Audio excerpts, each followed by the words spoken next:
$1.25. The pound buys $1.35 and €1.15. LBC weather, fewer showers overnight with clearer spells for southern Scotland, northwest England and later the southeast. Elsewhere, showers will linger, lows of 2. More showers likely again tomorrow, particularly in the afternoon. These will turn heavy for many and occasionally thundery, highs of 14 degrees. From Global's newsroom for LBC, I'm Amelia Cox. This is LBC from Global, leading Britain's conversation with Iain Dale.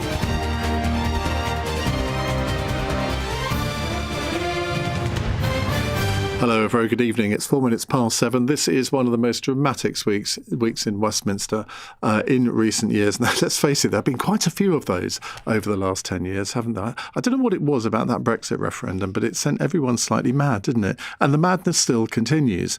We now have, as Kemi Badenoch said in her reply to the loyal address, I'm not sure if that's the right way of putting it, but she gave a speech in the House of Commons this afternoon where she accused Keir Starmer of being in office but not in power. And I think that's actually quite a reasonable accusation to make. But he's still clinging on, isn't he? And if you're still in the office, that's still a very powerful position. And it seems to me that Operation Streeting is well and truly underway. And that's going to form, certainly in our 9 o'clock hour, a lot of the discussion, because I'm going to be asking you after 9, would Streeting be a better Prime Minister than Keir Starmer? Now, I think Streeting is going to resign tomorrow. He may well be pushed by Keir Starmer. He might do to Streeting what Kemi Badenoch did to Robert Jenrick. I'm not sure that would be to his advantage if he did that, but it's very possible.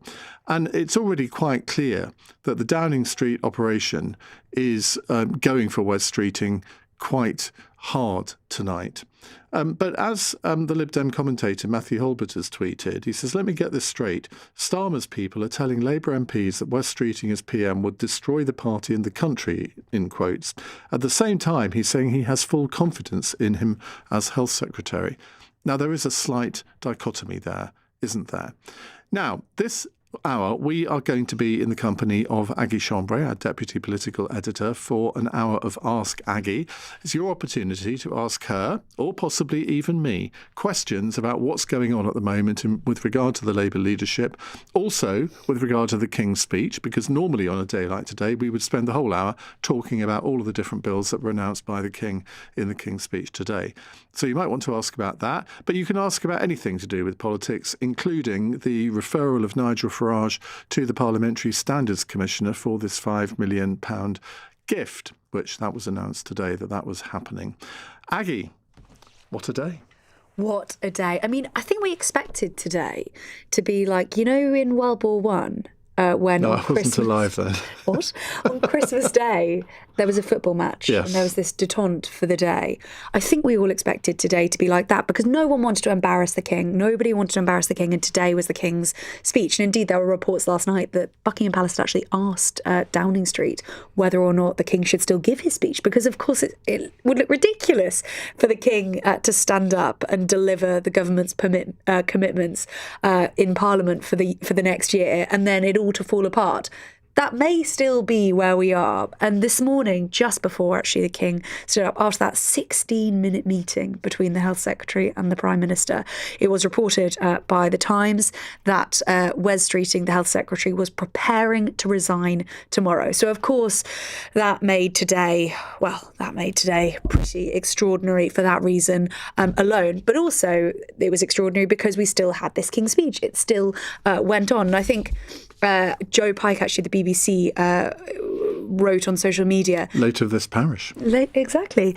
That this was one of the most extraordinary King's speeches since 1924, when you also weren't alive, but when Stanley Baldwin was still in office, but Ramsay MacDonald was trying to take over from Stanley Baldwin in office, and Baldwin still presented, the King still presented the King's speech, but then Stanley Baldwin only lasted for 10 more days. We don't know whether Keir Starmer's going to last for 10 more days. I think actually probably he will, because he's very much arguing that he will stay on and fight. But we still had the King's speech today, and we heard from both Sir Keir Starmer, but first we heard from Kemi Badenoch, who reflected on the political crisis engulfing the Prime Minister.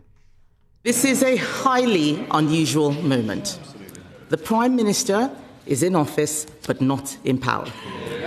Everyone is trying to pretend it's all right. It's not all right. In the past 48 hours, nearly 100 Labour MPs have called for the Prime Minister to resign.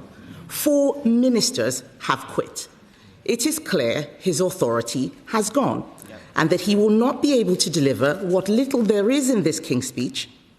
This is a government less than 2 years in office, which has already run out of ideas and run out of road. And Kemi Badenoch also reflected on the policies which were read out by the King this morning and what they say about the government's priorities, and the joke you're about to hear her make was not well received by its target. The rest of this offering in the King's Speech, Mr. Speaker, makes it clear that they have learnt no lessons from their mistakes in government so far. All we have is a load of re-announced policies, hounding our brave veterans through the courts, legislating for digital ID, a policy they told us they dropped, banning trail hunting, just more class war that makes no one's life better, scrapping NHS England, something the Prime Minister announced 14 months ago. But then I suppose the Health Secretary has been a bit distracted lately, hasn't he? Yeah, hasn't he? Yeah. He's chuntering now. Why don't you just do your job? Do your job. Even worse, Mr. Speaker,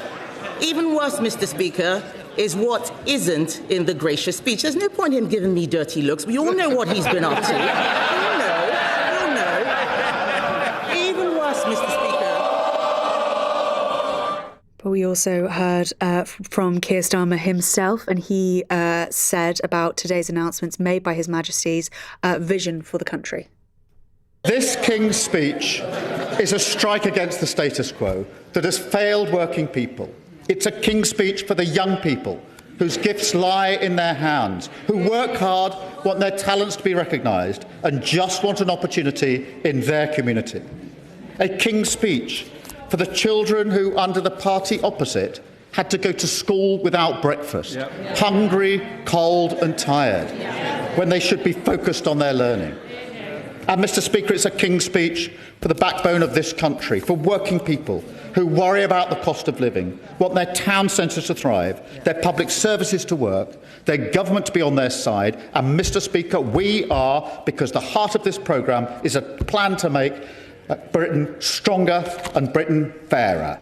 Meanwhile, Iain, this morning, before MPs made their way over to the House of Lords to listen to the King, the usual ceremonial moment was played out when the black rod bangs on the door to the House of Commons, and Labour MP Torquil Crichton gave this response.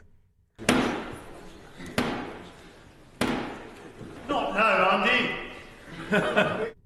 Not now, Andy. Didn't quite get the laugh I thought it deserved. He's obviously trying to be the new Dennis Skinner, isn't he? Because that's what Dennis Skinner used to do. Always had some comment. I thought it was quite a funny joke. It was quite funny. And also, not now any leadership candidates. Not now. This is a moment for the King.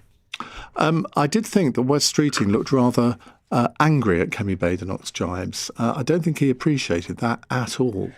No, perhaps not. Well, I'm sure he didn't appreciate the fact that if indeed he does resign tomorrow, that was leaked before the King's Speech, because that doesn't look great for him, does it? Because, of course, everyone I've spoken to is trying to keep today political chaos free, let's put it like that.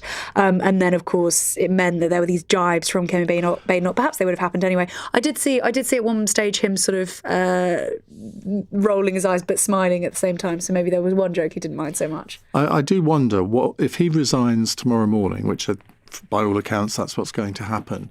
The key thing will be how many other ministers follow in his wake. I don't expect many other cabinet ministers to resign, but I think there may well be a smattering of junior ministers going with him. And then, of course, he's got to get the 81 names to actually have a... And then there would be a vote. When would that take place?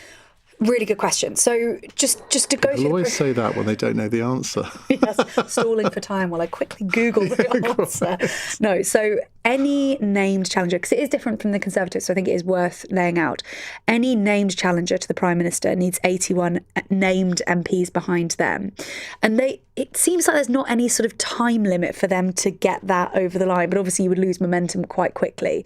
Then anyone else can join the race as well if they get 81 MPs. Keep in mind, of course, there are only 403 MPs, so that is limited. Keir Starmer automatically on the ballot paper if indeed he wants to be, which I think we very much understand he does.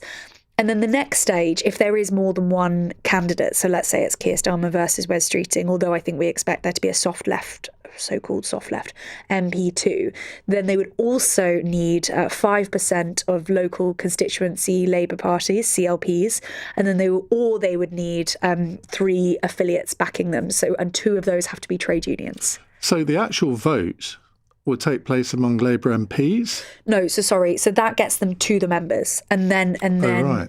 But who exactly gets to vote from the members? So the MPs won't actually vote at all then? Yeah. Well, the MPs back the. Yeah, but there won't actually be a formal vote of the 403 Labour MPs. Exactly. There won't be a vote there.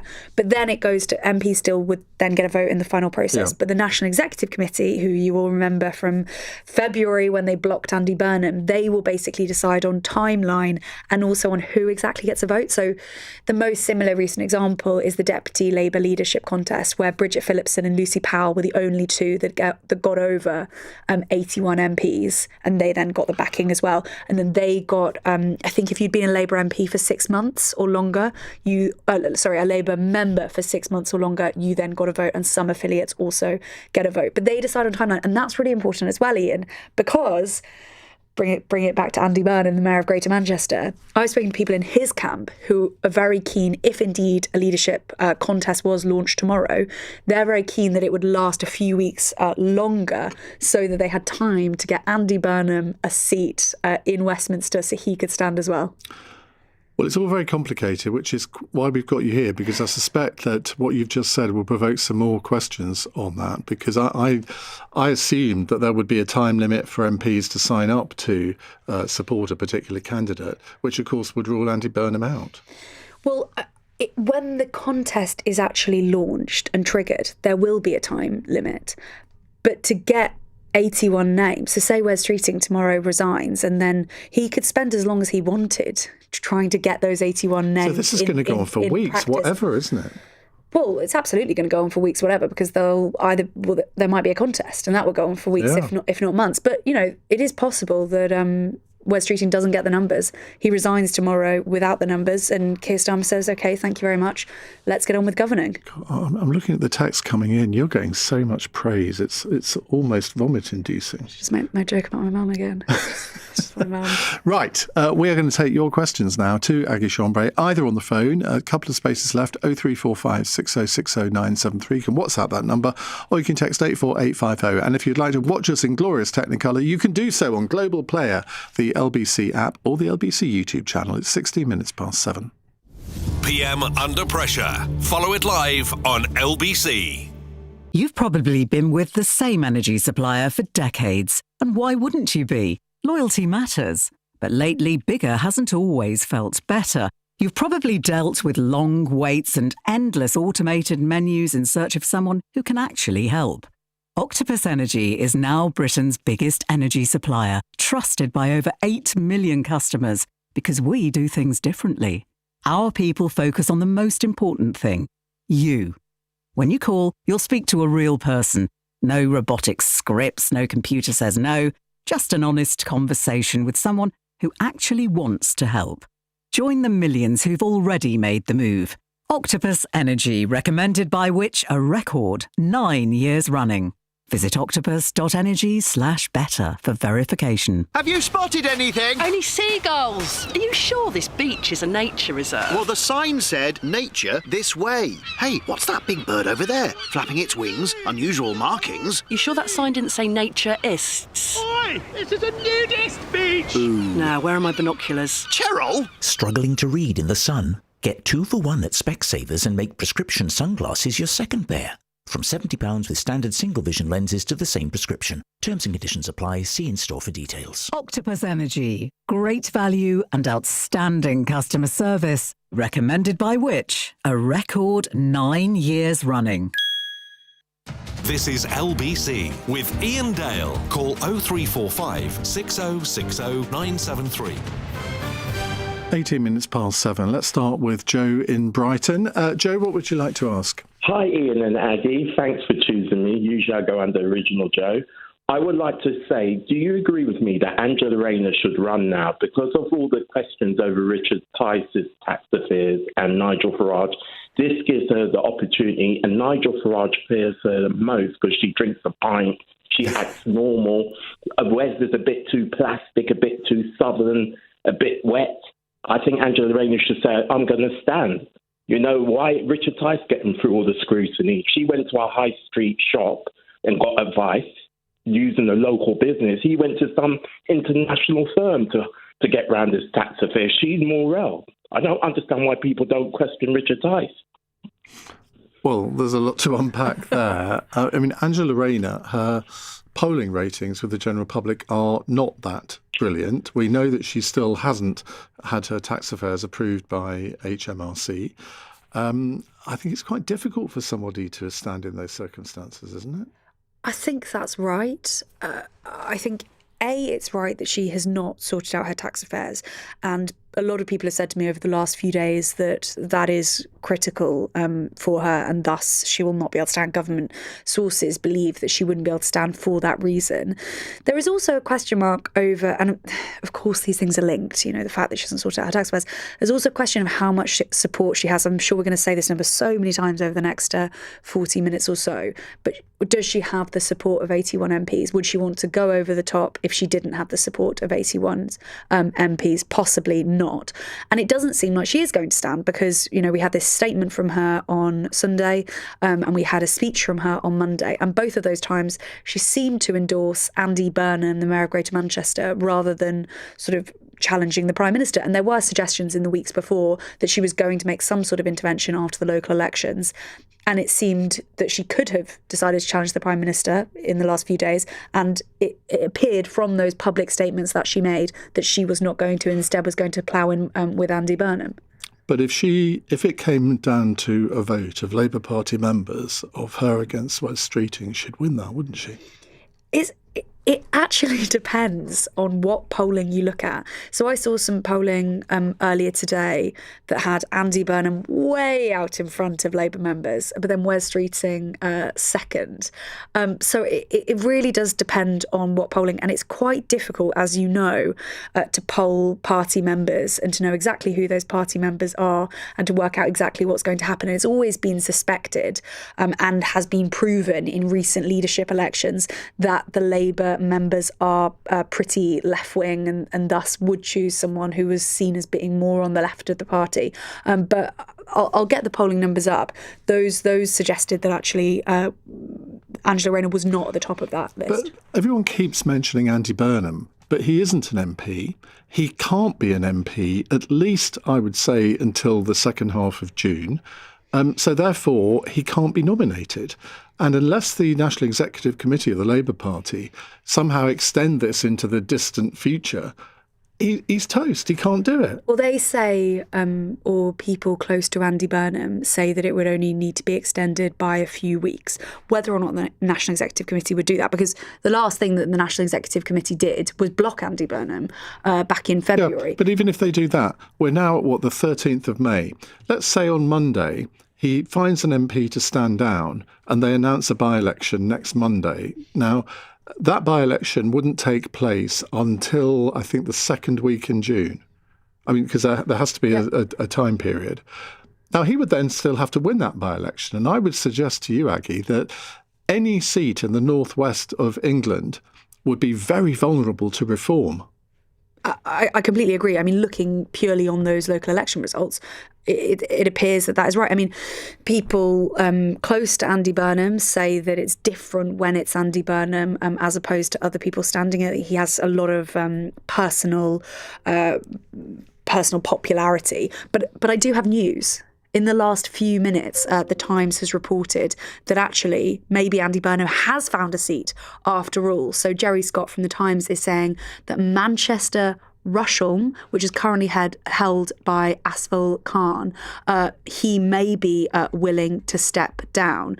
Well, we've heard this before from several of them, haven't we? Well, we've heard a lot of names. We've heard a lot of constituencies. I feel like we're constantly in LBC going to different MPs and saying, we've heard you're going to step down. In fact, Dan Carden was rumoured to possibly be one of those. And I spoke to people close to him. Sources suggested that was not the case. Although, actually, there was a conversation between Dan Carden and Andy Burnham before conference last year about that exact topic. But we do have a position from Khan tonight saying, at the last general election, the people of Manchester, Rusholme, put their trust in me to represent them in Parliament, and that is the job I'm focused on doing, which is not a denial. So the report... It's not a confirmation either, is it? Well, no, but it's not a denial. And I mean, having had lots of these conversations over the last few days, lots of people have been saying, I'm absolutely not going anywhere, no thank you. So I think that is worth definitely keeping an eye on. But the suggestion from the Times is that he won't make a final decision until after Wes Streeting launches his expected leadership bid, if indeed that happens tomorrow. At the last election, in Manchester Rusholme, the Labour vote fell by 26.7%, while the Green local vote share rose by 19.2%. Now, I don't know what the majority was there, but we'll find that out and tell you it's just over 8,000. Andy Burnham would have to be mad to go for that seat, wouldn't he? I mean, just look at the stats. No, he wouldn't have to be mad to go for that seat. What, from a seat with an 8,000 majority? When you look at those statistics, he will have done his own polling as well, and how it affects it when he stands for it as well.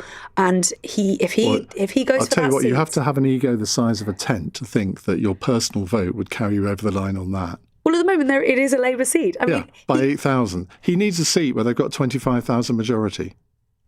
I don't know that he would be able to find a seat that is definitely going to be safe in the area that he wants to be in at this current time. He is going to have to, if he wants to be Prime Minister, he's going to have to take a risk. Well, be a very big... Well, it's almost as big a risk as what Wes Streeting is going to do tomorrow, because Wes Streeting, that could signal really the end of his political career tomorrow if he doesn't get the 81 votes, and if he then loses the subsequent contest to Keir Starmer. People say, well, what was all that about, Alfie? But he also Wes Streeting could resign tomorrow and then discover that he doesn't have the 81. Yeah.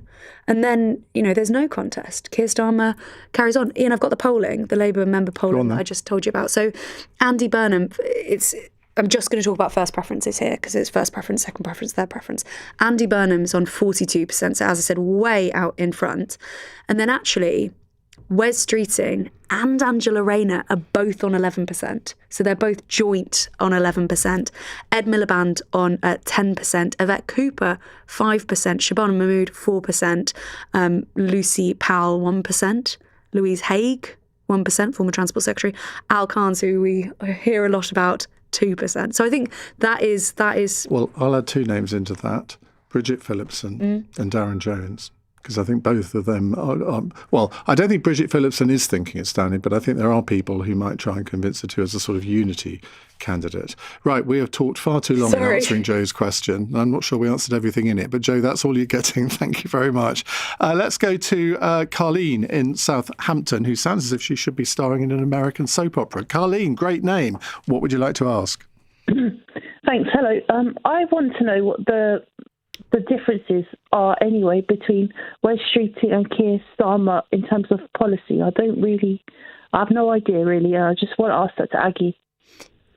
Thanks, Colleen. It's such a good question because we don't really know, because at this stage, of course, none of the leadership contenders have actually put forward a policy platform. So we know a few things about Wes Streeting. We know his political leanings. He's seen as being to the right of the party, often called a sort of Blairite.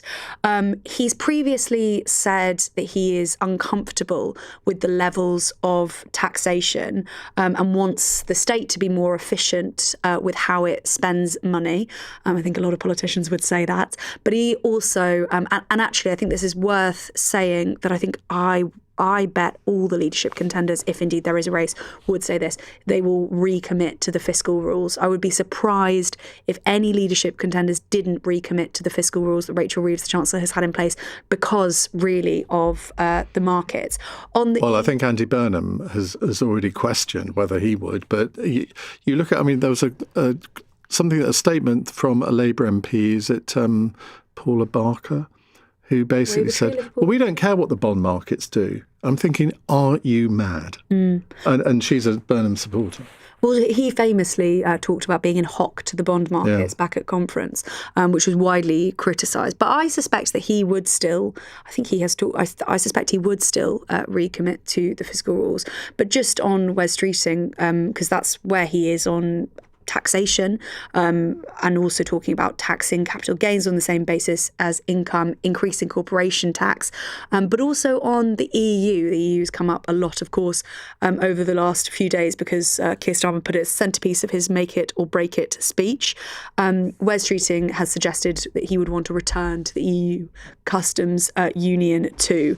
And just on immigration, I think he has backed Siobhan Mahmood's immigration reforms too. So those are a few things that Wes Streeting would do differently to Keir Starmer. And there would be a very big difference in style in that Wes Streeting is quite a decisive person. He wouldn't get all this shilly-shallying and not being able to make a decision. And he's a much better salesman than Keir Starmer. Well, I think you'd notice a very different style. Well, communicator, he's definitely a very, very effective communicator. Thank you very much, Carleen. Sati says, is LBC promoting this chaos? Well, I don't know what you mean by promoting this chaos. We're reporting on it. If we didn't report on it, people would slag us off for keeping it quiet, for not reporting on it. So you can't win sometimes, but there we go. Lots more questions to come. 0345 6060 973. You can text 84850. It's 7:30 on LBC. Time for Amelia Cox's news headlines. It's understood Sir Keir Starmer has been meeting ministers and MPs as he tries to stop a possible leadership challenge. The Prime Minister reportedly urged them not to plunge the party into chaos. Earlier, Number 10 insisted he has full confidence in the Health Secretary, despite reports he will resign tomorrow to trigger a contest. Kemi Badenoch has accused the PM of being in office but not in power at the state opening of Parliament. And Nigel Farage is reportedly facing an investigation by the Parliamentary Standards Watchdog over a £5 million gift he received. Rules state that new MPs must declare all their financial interests dating back to 12 months before they were elected. The Reform UK leader denies wrongdoing. LBC weather, fewer showers overnight with clearer spells for southern Scotland, northwest England and later the southeast. Elsewhere, showers will linger, lows of 2 degrees. This is LBC. Have you spotted anything? Only seagulls. Are you sure this beach is a nature reserve? Well, the sign said, nature this way. Hey, what's that big bird over there? Flapping its wings, unusual markings. You sure that sign didn't say naturists? Oi! This is a nudist beach! Ooh. Now, where are my binoculars? Cheryl! Struggling to read in the sun? Get 2 for 1 at Specsavers and make prescription sunglasses your second pair. From £70 with standard single vision lenses to the same prescription. Terms and conditions apply. See in store for details. Shots from halfway causing goalkeeping howlers. Roofs badly leaking from sudden rain showers. Saturday hackers and onion sizzling. These are a few of our favourite things. When you're singing, yet not winning. When your bet's gone bad. We simply remember our favourite things. And then we'll feel so glad. For all your favourite things, visit BetVictor. 18+ gambleaware.org. Please gamble responsibly. Your time is valuable. Your perspective should be too. The Economist cuts through the noise with the stories that truly shape your world. How can you believe that a new regime won't crush you just like the previous one? Online scams are stranger than they've ever been. When the world's turned upside down, know which way is up. Read, watch, or listen to The Economist. Get unlimited video calls with vets from First Vet with Pets in a Pickle. For pet insurance policies as unique as they are, visit petsinapickle.co.uk. Iain Dale, text 84850. This is LBC. It's 7:32 on LBC. It's Ask Aggie and Ask Iain. Should we? Ask Iain. I'll include myself in this, given it is it's your my show. Yeah. Just as long as you're happy with that. Right, let's go to Daniel in Rayleigh. Hello, Daniel. Hi, Daniel. Oh, that's me. Hi, Ian. Hi, Aggie. You've got a round of applause in the gallery for that. We always enjoy it when listeners do that. What a legend. Go on. And my question is I know like the whole drama that's going on with everything at the moment, but with the local elections, with the results the way they were, Nigel Farage always said from the last elections last year that he was going to go in and step on Labour's turf, and everyone kind of laughed him off. But from the local elections this year, he's really taken a lot of power away from Labour. And I just wonder what Aggie thinks on Keir Starmer's speech saying more EU, kind of going more for the kind of liberal metropolitan city kind of Labour people than all the people that he's just lost in the local elections. I just want to know what your thought is on that. It's a really good question, and I think it's a constant battle in the Labour Party with whether to tack left or tack right. Indeed, Keir Starmer said straight after the local elections that the results didn't show you should tack left or right. And Morgan McSweeney, the former chief of staff in Downing Street, used to we're told, think a lot about chasing reform voters, and that was the way that Labour could win. The trouble is with that strategy is also that there is growing popularity for the Green Party on the left. And there was a stat just before the local elections that around 1 in 10 people who voted Labour in 2024, 11%, now plan to vote Reform in a general election, and a similar proportion have moved to the Green Party, 9%. So you can see the difficulty with sort of moving to the left or to the right. I think on the EU on Monday morning, I think we do have to think a little bit about who Keir Starmer was making that argument to. Yes, of course, he's always speaking to the country, but let's face it, he was really talking to his party there, wasn't he? And talking to MPs and party members to really just try and shore up his political survival. And I think that's why, in a way, he talked about those the EU being a centrepiece of that speech.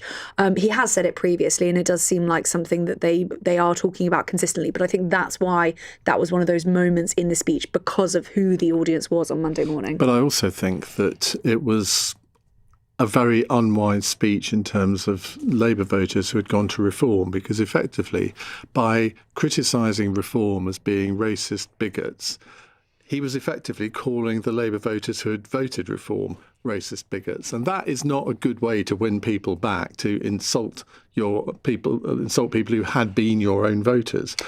Yes, but actually, speaking to MPs after that vote, and I'll stress again, I think MPs were very, very important in what they made of that speech.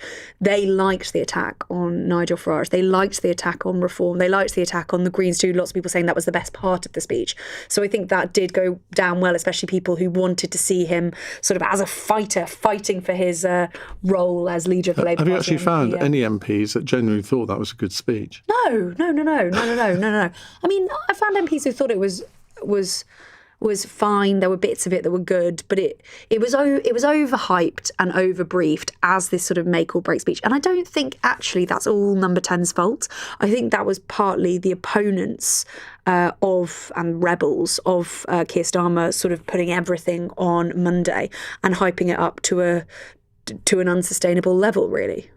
Right, Daniel, thank you for that. Let's go to Mac in Bristol. Hello, Mac. Hi, Ian, and hi, Aggie. I was just wondering if, should West Streeting become Prime Minister, is there any chance, and there's been precedent for this before, obviously, is there any chance that he would offer Keir Starmer a cabinet position? I'm thinking of maybe Foreign Secretary. It's a great idea. People keep coming up with that, don't they? It's interesting. But Keir Starmer has been a brilliant foreign secretary. I mean, I don't think anyone would disagree with that at all. You know, Louise Haigh, who is a critic of the Prime Minister in recent days, she's called for him to go if things have not improved by the local elections next year. She talked in that statement when she was talking to LBC last Friday about how well he's done on the global stage. Every MP, every Labour MP, even if they are critical of the Prime Minister, thinks he's done a really good job, thinks he's done a really good job with Donald Trump, both when he was close buddy with him, and indeed probably more so when he's gone toe-to-toe with him. They think that he's done a good job on Ukraine, a good job on the Middle East, and a good job, actually, a lot of them think, on Europe too. So I don't think he'd take the step down? Do I think no, I absolutely don't think he would take a step down. I think I don't think there is any way that if a leadership contest is launched tomorrow or in the coming days, there's any way to make it not sort of very, very bloody and difficult for the Labour Party. I just don't think that's possible from what we've seen in recent days. Keir Starmer, suggesting that Wes Streeting cannot be Prime Minister because it would be so bad, it would destroy the country. There is no way after a contest like that, if indeed a contest like that happens, that Keir Starmer will say, thank you very much, I'll be in your cabinet, I'll take Foreign Secretary. You don't think there's any chance at all? No. I do. Do you? Yeah, absolutely. I think it's possible. I think it's possible that we could have a David Cameron-esque return for That's what I was thinking of. Starmer. Although it's obviously a very different circumstance when David Cameron came back as Foreign Secretary. Very different circumstance. Yeah, but I think where Aggie and I are disagreeing is that she thinks there'd have to be a gap, whereas I don't. You really, really think, after what we are potentially about to see over the next few weeks, Keir Starmer would say at the end of it, thanks so much for ousting me. I worked so hard to be Prime Minister. I won a massive landslide. You've just ousted me. And now, yeah, sure, I'll serve in your cabinet. When you put it like that, it does sound quite unlikely, but I think it's still possible. Let's say Andy Burnham does somehow pull through and win. I think it's entirely possible that Keir Starmer could be Foreign Secretary in an Andy Burnham cabinet, or indeed an Angela Rayner one. I accept that there will be a bit of ill feeling from Keir Starmer towards Wes Streeting, but politicians get over these things sometimes. Let's see. Not always, sometimes. Mackie says, hi, lovely Ian and Aggie. Mackie here, loving your duo, reminiscent of the For the Many days when Aggie would step into the shoes of Jackie Smith. My question is this. Whilst unlikely, it is still constitutionally possible for a Prime Minister to sit in the Lords rather than the Commons. The last decade has shown us that in politics, quite literally, anything is possible. So do you think this is likely to ever happen? And if so, how long do you think it would be before said Prime Minister's government fell? I don't think that is possible. I think the Prime Minister would still have to be a Member of Parliament, an MP, and I think under Labour rules, to be Labour leader. Did we have this discussion yesterday? Because I remember saying that a Lord is a Member of Parliament, but obviously a different type, but they're still called that. Yes, okay. But I agree with you that it can't happen. I think it can't happen. However, the question about how long do you think it would be before said Prime Minister's government falls, I think that is a different question. But we are seeing at the moment, aren't we, Prime Ministers lasting for about 2 years. And I remember just probably in the first few months of Keir Starmer becoming Prime Minister, an MP saying to me the best thing that he could possibly do for this country is to just remain Prime Minister for 5 years to prove that it can be done. Well, we'll soon find out if that's possible. Mackie, thank you. Let's go to David in Uxbridge. David, hi. Oh, hi Ian, and hi Aggie. Thanks for taking my question. So my question's really about Wes Streeting and his sort of close associations with Peter Mandelson, Morgan McSweeney and the Labour Together project. How Aggie thinks that might feature in a campaign, and how do you think Streeting might spin it or deal with that? Because I think it would be quite a factor working against him. Good question. I mean, so there was a lot of chatter about Wes Streeting's friendship with Peter Mandelson, Lord Mandelson, in the last few, months really. And Wes Streeting, the Health Secretary, made a decision to publish all of his WhatsApp messages between the time frame that they would have to be published anyway under the humble address. We're going to get those Mandelson files part 2 probably in the next few weeks. But Wes Streeting made a decision to publish those, basically to prove that they were not in constant contact, because I think that was the accusation. They were still pretty, I was sort of laughing because they were so embarrassing, weren't they, Ian? But sort of Wes Streeting saying that there was no plan for growth in the government, which is obviously the government's number one. But that was mission. about the most there wasn't much more that was embarrassing in those texts, was there? I mean, I thought he was actually very wise to get all of that out in the open and kill the story. Yes, potentially. And I mean, I guess the advantage of him putting it out there then was that Labour MPs, more on the right of the party, I think were beginning to think, OK, well, if Wes Streeting is this close to Mandelson as being suggested, then maybe he can't be the candidate, with members of the right of the Labour Party who were thinking about what would happen next. And I think this did show, as I say, that they were not in constant contact. And we should say as well that Lord Mandelson denies all the accusations as well. We should. I mean, look, in any leadership campaign, and bear in mind I've been involved with one, admittedly, nearly 21 years ago, Aggie. Goodness me. 1970s. 2005, actually. Thank you for asking.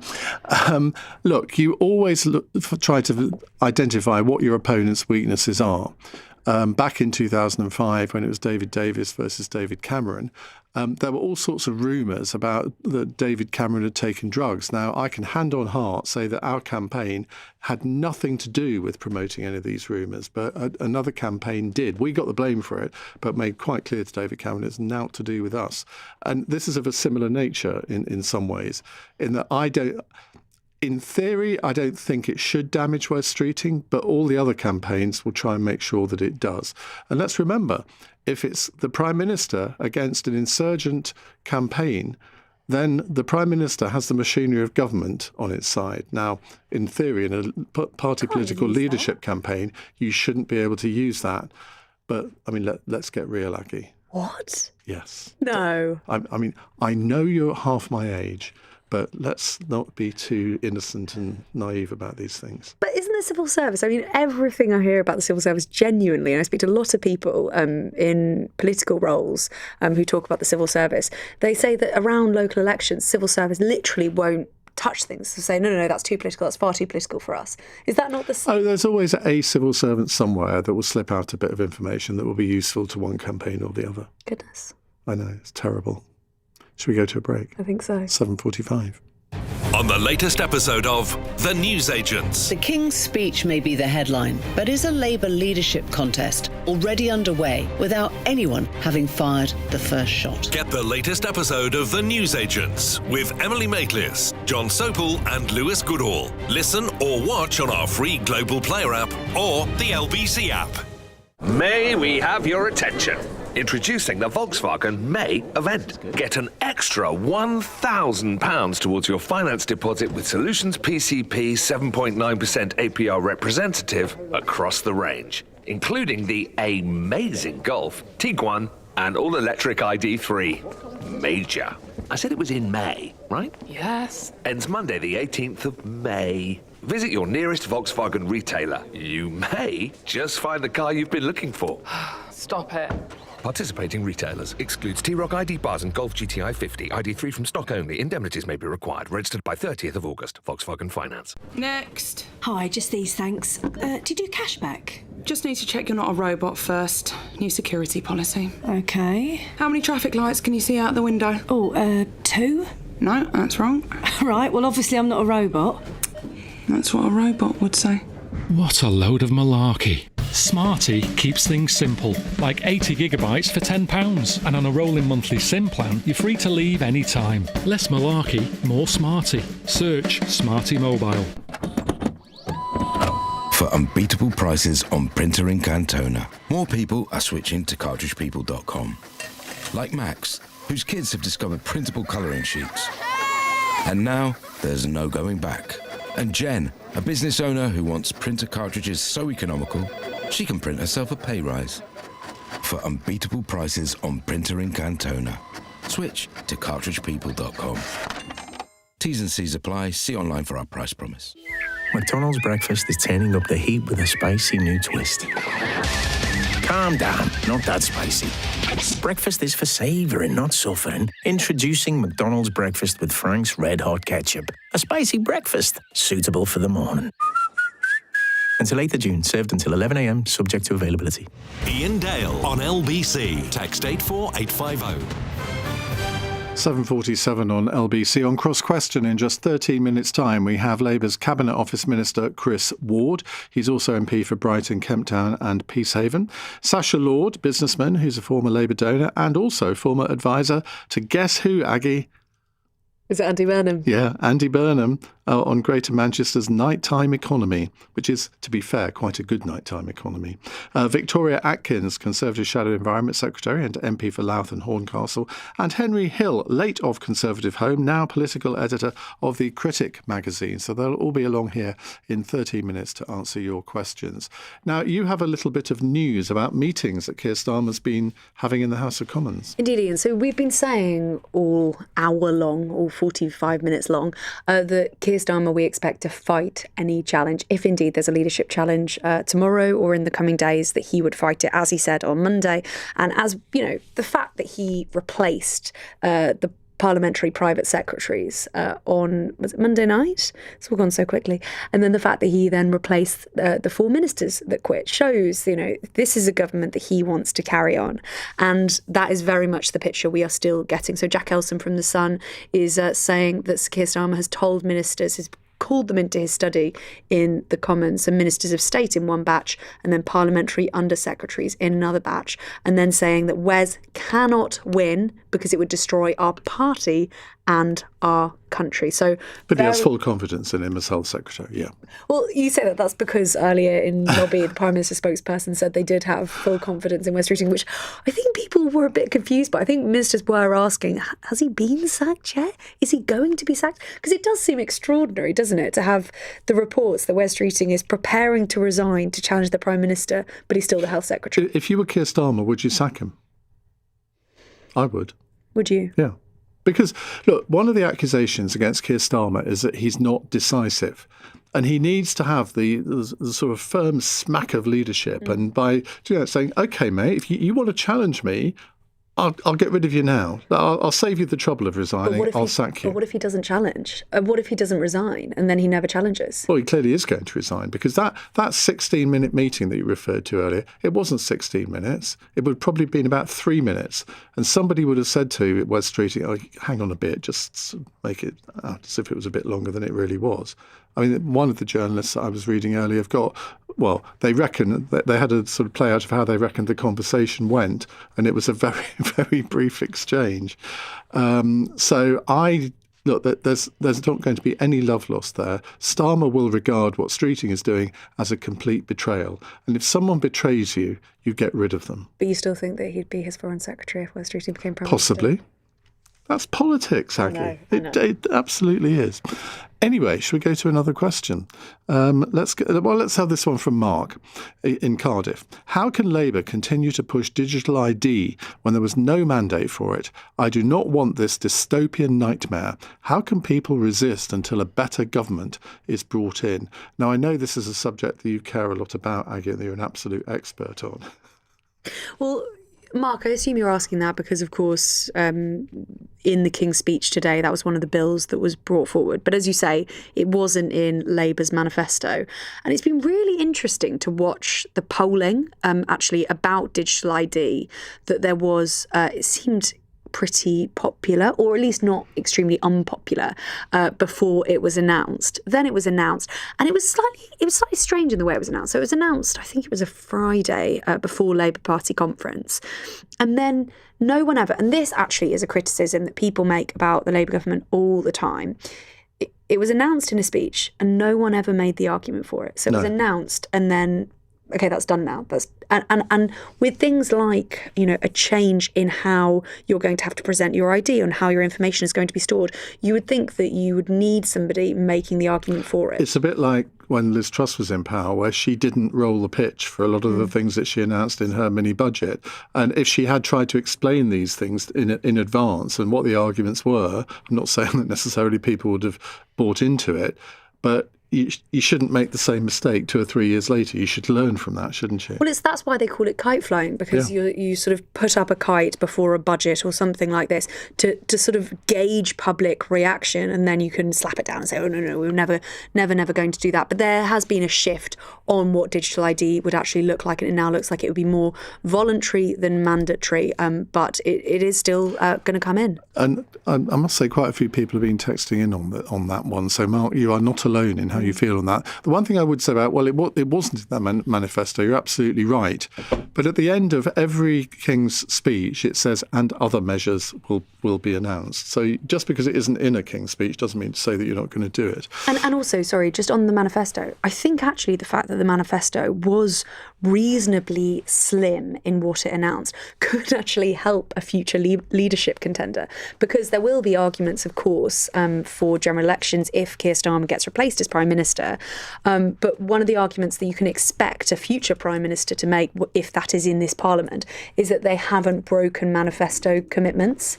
So I think the fact that it was reasonably slim could actually be helpful to future Prime Ministers. This hour has flown by. I think we could actually do this for the whole programme and we wouldn't run out of questions, but we've only got 7 minutes to go. Josh is in St Neots. Hello, Josh. Oh, hi there. Hello, what would you like to ask?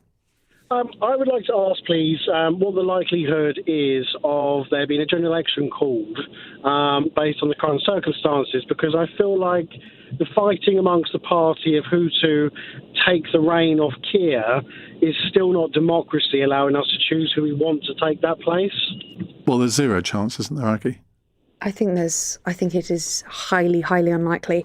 We did have, of course, Labour politicians calling for general elections when Conservative prime ministers changed, when the Conservatives were in charge, but they didn't do it. I mean, there's a wonderful TikTok video doing the rounds, I think it's also on Instagram, of Angela Rayner, and about the 25 occasions when between 2021 and 2024 she called for a general election when the Tories were changing leader.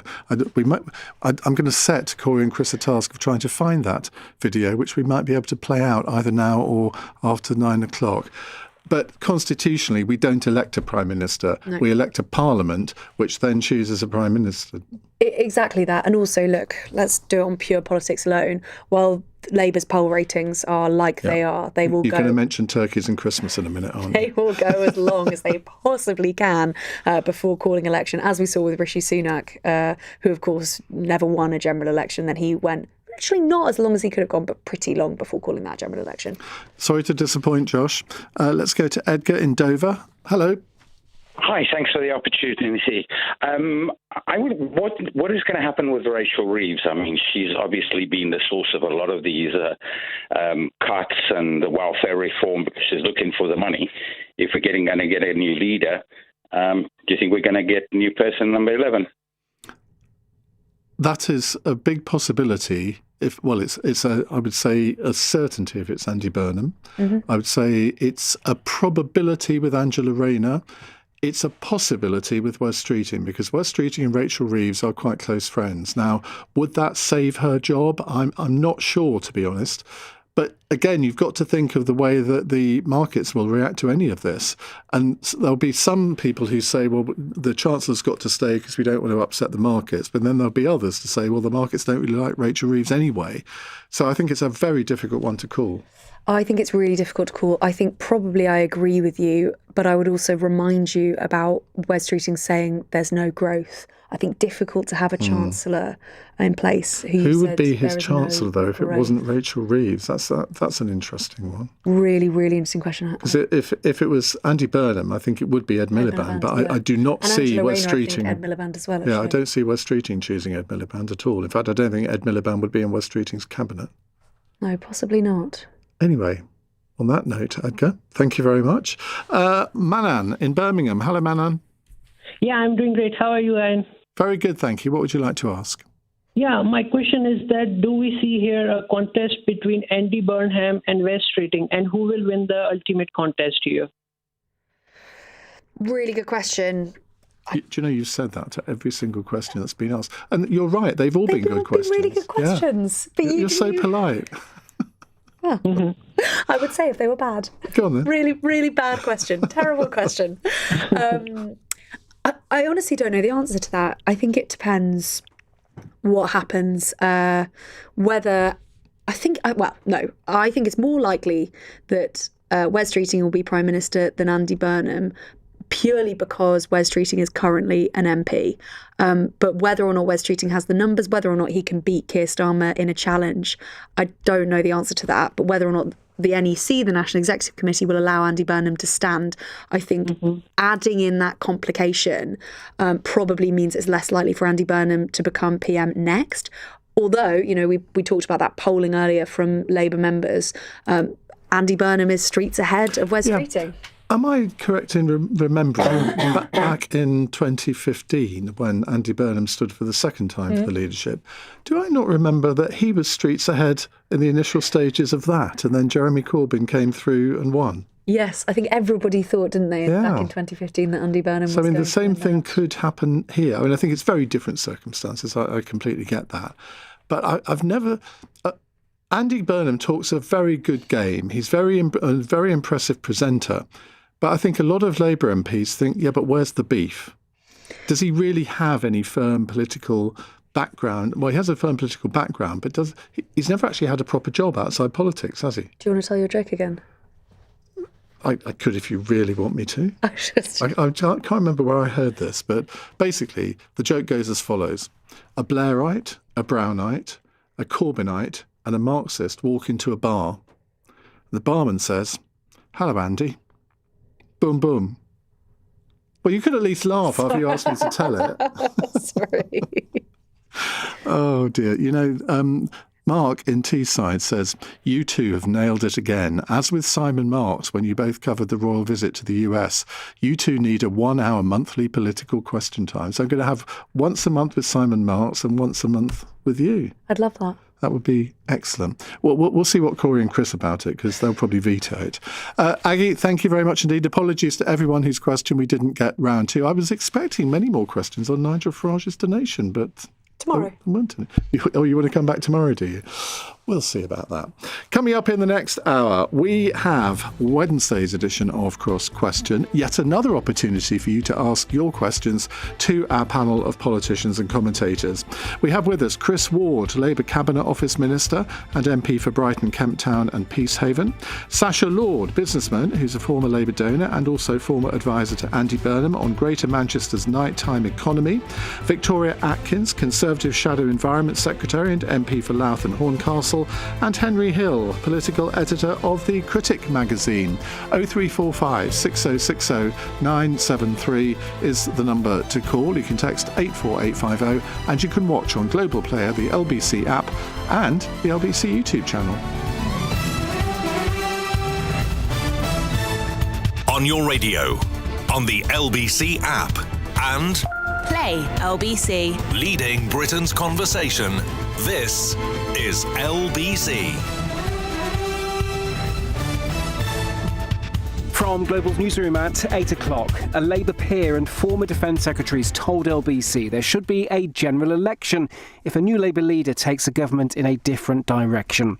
It follows reports the Health Secretary plans to resign tomorrow and trigger a leadership contest. Number 10 insists Sir Keir Starmer has full confidence in Wes Streeting, but Lord Hutton's told LBC the country voted for Sir Keir Starmer's plan with a huge majority. If Wes's view is that it's about delivering the manifesto, I think that's fine. If Wes wants, or anyone else wants to do something fundamentally different, there should be a general election, of course, because the country should decide the direction that we take. Nigel Farage is facing an investigation into a £5 million gift he received before becoming an MP. Reform UK says it's in touch with the Parliamentary Standards watchdog. The bodies of 3 women have been pulled from the sea near Brighton Pier. Police say they're studying CCTV as they try to work out what happened in the early hours of this morning. And the US president arrived in China for a 2-day state visit. The Iran war is likely to be on the agenda when Donald Trump meets President Xi Jinping. In the city, the FTSE 100's closed up 60 points at 10,325. The pound buys $1.35 and €1.15. LBC weather, fewer showers overnight with clearer spells for southern Scotland, northwest England and later the southeast. Elsewhere, showers will linger with lows of 2 degrees. From Global's newsroom for LBC, I'm Daryl Jackson. Taking antibiotics when you don't need them puts you and your family at risk of a longer and more severe illness. Always take your doctor's advice. Search NHS antibiotics. You saw me, walking along the beach. You watched me turn round the headland and the tide... it cut me off. The rocks were wet, too wet to climb, so I panicked. But you didn't. You dialed 999 and asked for the Coast Guard. Coast Guard. And I just want to say, whoever you are, thank you. In an emergency at the coast, call 999 and ask for the Coast Guard. I'm a real snack monster. But Mum and Dad says all that munching isn't good for me. Around half the sugar we eat comes from unhealthy snacks and sugary drinks. If you want to change from a snack monster to a snack star, search Change for Life for loads of healthy snacking ideas. This is LBC from Global, leading Britain's conversation. Cross Question with Iain Dale. Hello, a very good evening and welcome to Wednesday's Cross Question. It's 3 minutes past 8. Let me introduce you to my panel. We have two debutantes tonight. Sitting next to me, Sacha Lord, businessman, former Labour donor and also former advisor to Andy Burnham on Greater Manchester's nighttime economy. I just told him my Andy Burnham joke, which I told you a few minutes ago. He didn't laugh as much as I thought he ought to either. Next to him is Henry Hill, political editor of The Critic magazine, late of Conservative Home. To my right, Chris Ward, Labour Cabinet Office Minister. You know, you have one Cabinet Office Minister on, and it's like a red bus. Another one comes along. We had your colleague James Frith on last night, Chris. He's also MP for Brighton, Kemp Town and Peacehaven. Making a very welcome return is Victoria Atkins, Conservative Shadow Environment Secretary and MP for Louth and Horncastle. Well, you know the drill. They're here to answer your questions on 0345 6060 973. You can WhatsApp us on that number and you can text 84850 and you can watch us on Global Player, the LBC app and the LBC YouTube channel. Call 0345 6060 973. Text 84850. Cross Question. Watch live on our free Global Player app or the LBC app. Right, let's go to our first question. It's from Jane, who says, Wes Streeting has previously said fixing the NHS was his mission and appeared fully committed to this important role, which also held such personal importance for him. Why then would the public trust him if he were to walk away from the Health Secretary job before that mission he has spoken of so powerfully is achieved to pursue his own ambition? I suppose the easy answer to that is if you're Prime Minister, you can probably do a lot more to fix the NHS than if you're Health Secretary, but maybe that's not right. Chris Ward, I normally let debutantes answer the question last so you can react to what other people have said, but I kind of need to come to you first. Fair enough. I'm sure you understand. Yep, OK. Well, look, I think that Wes is doing a great job as Health Secretary. Waiting lists are falling. All the indicators are going in the right direction on that, and I think that's the job Wes should keep doing. And I think, look, a leadership contest at the moment for the Labour Party, I think, would be a disaster for the party, for the country. I think it would harm the economy, and I think there shouldn't be one at the moment. And that's the message Keir's been making this week. And we had the King's speech today setting out our agenda for the new term. I think a leadership challenge at the moment would be a really bad path for the party and the country. That's kind of the same argument that Keir Starmer used for Andy Burnham, saying, well, he's doing a great job in Manchester, so let him keep doing a great job in Manchester. But, I mean, that would mean effectively a Prime Minister was in power forever, wouldn't it? Well, he's in power until a general election, and that's when the public get to decide and they get to choose their Prime Minister. And Keir won a big mandate less than 2 years ago. Labour almost never wins general elections. We won one 2 years ago, and Victoria cheering at that, I see. But we don't, and we should focus on the fact that we've got a really big agenda we announced today, and that should be the focus of it. And, you know, the public hate this kind of stuff, Iain. They hate this leadership nonsense in Westminster. They want us to get on with the job, get on with fixing the NHS, get on with fixing the economy. Well, you say that as if you know what every member of the public thinks, but there are many. Let's see how many phone up and say what I'd really like you to focus on. What I'd really like the government to do is spend 3 months having a row with itself over the summer, tearing itself apart and not governing the country. But you know as well as I do. If anyone phones in and says that, I'll take it back. The Prime Minister is incredibly unpopular. He's got the lowest opinion poll ratings of any Prime Minister in history. You will have been knocking on doors in the local elections and you will have heard what a lot of voters think. And I hear what you say about a 3-month leadership campaign. I think it would be incredibly destabilising. But we are where we are. Wes Streeting apparently is going to resign tomorrow. Do you think why doesn't the Prime Minister show the smack of firm leadership and sack him? Well, nobody's put forward numbers and names for a contest. There isn't a contest. There will be this time tomorrow. Well, I hope there isn't, and there shouldn't be. because it would cause real damage to the country, the party, and the public don't want this kind of stuff to happen. They want us to get on with fixing the economy and the health service. And just to go back to your point about when I was knocking on doors in our local elections, we had local elections in my patch, and Labour had difficult results. We lost 2 councillors to reform in that. Not a single person there said, I tell you what, go back to Westminster, have a chat to yourself for 3 months and don't do anything about fixing the country. They said, go back there and speed up what you're doing. Get on with it. And be honest, there were many people that said to you, but we don't like the Prime Minister. Believe me, potholes came up more than the Prime Minister. Go and talk to the people of Peacehaven. They will tell you that potholes are a massive problem there. So when Clive Betts, senior Labour MP, says, that's all people said to me on the doorstep, they want rid of the Prime Minister, you're saying he's lying? I'm saying that isn't my experience, and it's not the majority thing I said. I'm not saying that isn't something people say. The Prime Minister would fully accept he needs to win back trust and support in the country. I would just point out, by the way, he won a very big majority less than 2 years ago. And I've known the Prime Minister for a long time. Courtesy of reform. Courtesy of the Prime Minister changing the Labour Party and getting us in a position to win the election. It had nothing to do with reform. All right. Victoria? I mean, you've been through a few Tory leadership elections. What pearls of wisdom can you give to Chris to advise on how this might be resolved properly? Well, I'm afraid I think the Prime Minister is finished, and so it's now a question of how the Labour Party organises its internal affairs in order to bring the next leader to the fray. I mean, if I may just return to your the original question about Wes Streeting. I had the enormous privilege of being the Health Secretary before the general election, and I absolutely loved it. It's an incredible role. It's also obviously it's one of the toughest portfolios in government. And I would just remind listeners of the lines that Wes used against me in the general election, which was when I came into office, we had strikes with junior, now resident doctors. We had strikes with the consultants, and there were threats of strikes from specialty doctors, sort of in between those two. And I was able to sort the consultants out. I was able to sort and find arrangements with them and calm down elsewhere in the workforce. But Wes would say to me, you've just got to, I'm going to roll up my sleeves, get around the table and sort out the junior doctors. Well, he's been Health Secretary. He gave them an enormous pay rise compared to other members of the public sector, including nurses, and they're still striking. And when I then look at, for example, claims about waiting lists going down, one of the reasons waiting lists are going down is not because the Health Secretary has put more capacity into the system.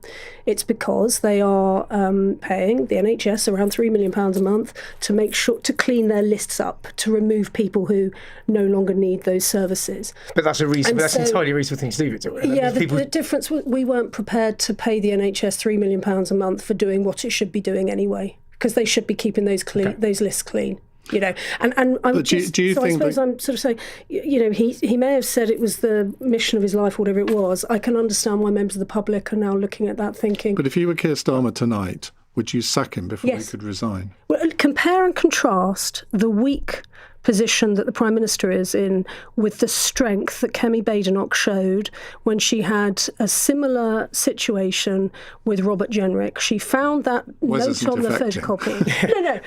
That would be news. An act of disloyalty in the sense that he's challenging the Prime Minister. Kemi dealt with it quickly, and she dealt with it hard. You know, she struck sure and she struck hard, and she came out of that strengthened, and the party, frankly, was revitalised by it.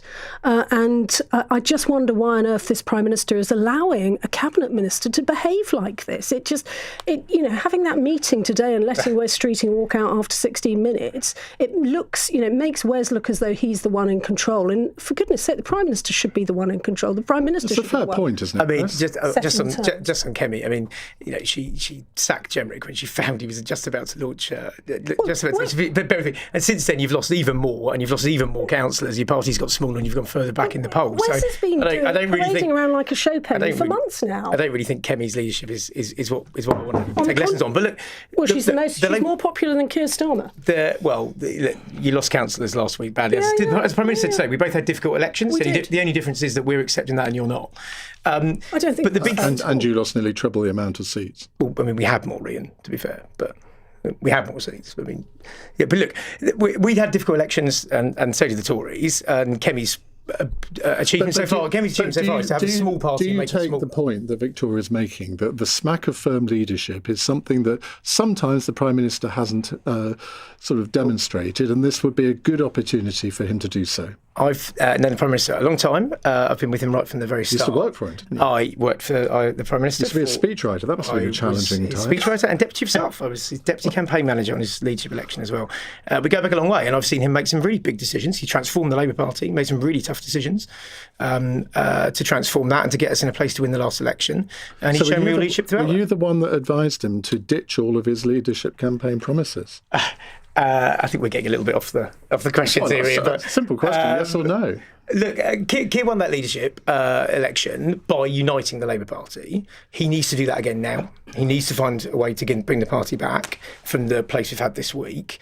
The very worst thing that could happen now is we spend 3 months talking to ourselves and having a fight. Sacha Lord, you know Andy Burnham probably better than anyone around this table. He's quite good at having a smack of firm leadership, isn't he? He is. He's fantastic. Do you think if he was in Keir Starmer's position, he would be getting rid of Wes Streeting now? I think he would. And actually, I agree with both of you on certain points. Actually, and firstly, I think Keir Starmer, I honestly believe is a decent person. I think he means and wants the best for the country. Do I think he's the right person to lead the country? No, I don't. I think it's time for him to go. But I also agree with yourself as well that it would be wrong to have a leadership competition or contest straight. When you say yourself, you mean Chris? Yes. Yeah. Sorry. It'd be wrong to have it straight away. You need your best players on the pitch. And, that's why I think we need to give more time, not just for Andy Burnham, for other people as well to throw their hat in. I think if Wes Streeting goes tomorrow, he's doing it for one reason and one reason only. That's because he knows if he goes up against anybody else, there's a good chance he'd probably lose, especially against Andy Burnham. So that would be the only reason why he does it tomorrow. And as I say, Andy Burnham well. What's he got that the others haven't? Well, I worked very closely with him for 7 years, and I think the one thing that really impressed me about Andy Burnham is the fact that he's the same person in front of the camera as he is behind the camera. You've only got to look at what he's done for Greater Manchester. He has transformed the whole of the city region, all 10 boroughs in the last 8 to 9 years. We're now economically outperforming any other city region in the whole of the UK, and that also includes London. And what's interesting, we were talking in the green room before, was in the mayoral elections, it's not just Labour people that vote for Andy Burnham. He gets the votes from Lib Dems. Tories lend the votes to him. They are voting for Andy Burnham, and not necessarily just Labour. And I think that is the way he's conducted himself from the very, very start, within 2 weeks in when we had the attack on the arena, 22nd of May 2017, right up until now, he's held the hand of the city region, and he's dragged us up to the top. A lot of people think that he's a very good sales and marketing person. He talks the talk, but other people say, but sort of politically, he's an empty vessel. He doesn't have many original ideas. He's quite happy to be given a policy and he can go out and sell it. But a bit like Keir Starmer, people allege that he hasn't got that political grounding. Is that a weakness? No, he listens to people and he carries this out. And I'll give you the perfect example, Ian. So when I became his advisor in 2018, I was saying, look, Andy, everybody looks at Manchester as the 24-hour party city. We call ourselves 24-hour party people. We're very passionate about our music and our nightclubs and going out and our nighttime economy. But our transport stops at 11 o'clock. How can we call ourselves 24-hour party people when come 11 o'clock, the only way to get home is in a taxi? And he listened to me. And I wasn't just thinking about people going out, clubbers and people having a good time. I was actually thinking about people who work within the nighttime economy, who finish at 2, 3, 4 in the morning. Why did they get penalised having to pay for an expensive taxi when people that work 9 to 5 can pay for a bus or a tram? And Andy listened, and we now have 24-hour buses right across the whole of the city, capped at £2 as well. So this is why, if people are watching, they think, Sasha, that you're in your 40s. You're actually only 22, aren't you? Because you're out partying all night, every night. I'm actually 54 now. Oh, you've worn very well. Thank you. Henry Hill. On Andy Burnham? Yes, on West Streeting? Well, let's go on West Streeting and then Andy Burnham. If I were West Streeting, I suppose my version of this would be that I've realised that you simply cannot save the NHS as Health Secretary. Bare minimum, you need a much higher capital investment budget than he's been given by Rachel Reeves. Most of the money that she's given him is for revenue expenditure, which won't fix anything. If you want to fix strikes, you need primary legislation to restructure how the NHS employs people, which is something else you can only do as Prime Minister. And so you simply say that, alas, the tool I in service to the NHS must set down this crown and go and seek another one. I mean, in terms of Andy Burnham, on the subject of health, if people say he's got no substance at all, I think he remains the only health secretary to have privatised an NHS hospital, which will be, surely something that will galvanise Labour members. I asked him about that in the 2015 leadership contest, where I said to him, "But you did this." He said, "No, I didn't. The Tories did it when they got in." I said, "No, but it was your idea. It was your policy." Yeah, well, I mean, exactly. So he's a man of vision who can deliver things and get cross-party support. So that's all in his favour. Although I suppose the broad point really is that the mayor that was promised has become like an archetypical figure in British mythology right now. You had Boris Johnson, then you had Andy Street, now you have Andy Burnham. And the critical thing to remember about all of these people is that their personal polling, while they're in a devolved office, is utterly, utterly unimportant, because they are not responsible for immigration, for public spending, for taxation, for welfare, right? They have not had to make any decisions on the issues which the voters are angry about and which tear British governments to pieces. Now, that's not to say that one of them might not one day emerge as an amazing executive figure, but the fact that they run transport well and exercise some devolved powers well is absolutely no proof whatsoever that they will handle the public finances. You were nodding there. Only that, being mayor is very different to being prime minister, and they are different challenges, and you need a whole range of different policies to adapt to that. But look, on Andy, I've known Andy a long time, not quite as long as and close as Sasha, but very well. And Andy came and campaigned with me last time in Brighton, and I'm forever grateful for that. But look, Andy's not an MP.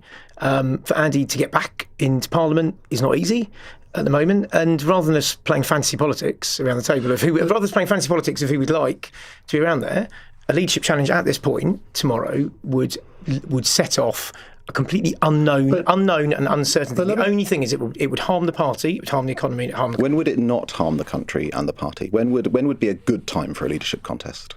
Well, the leadership contest generally should happen, I think, when a general election has taken place and people have taken a view on it, because the public should have a view on who leads a party. But we could end up in a situation, Chris, where West Streeting gets the 81 nomination. I mean, he might not, but let's assume for argument's sake that he does.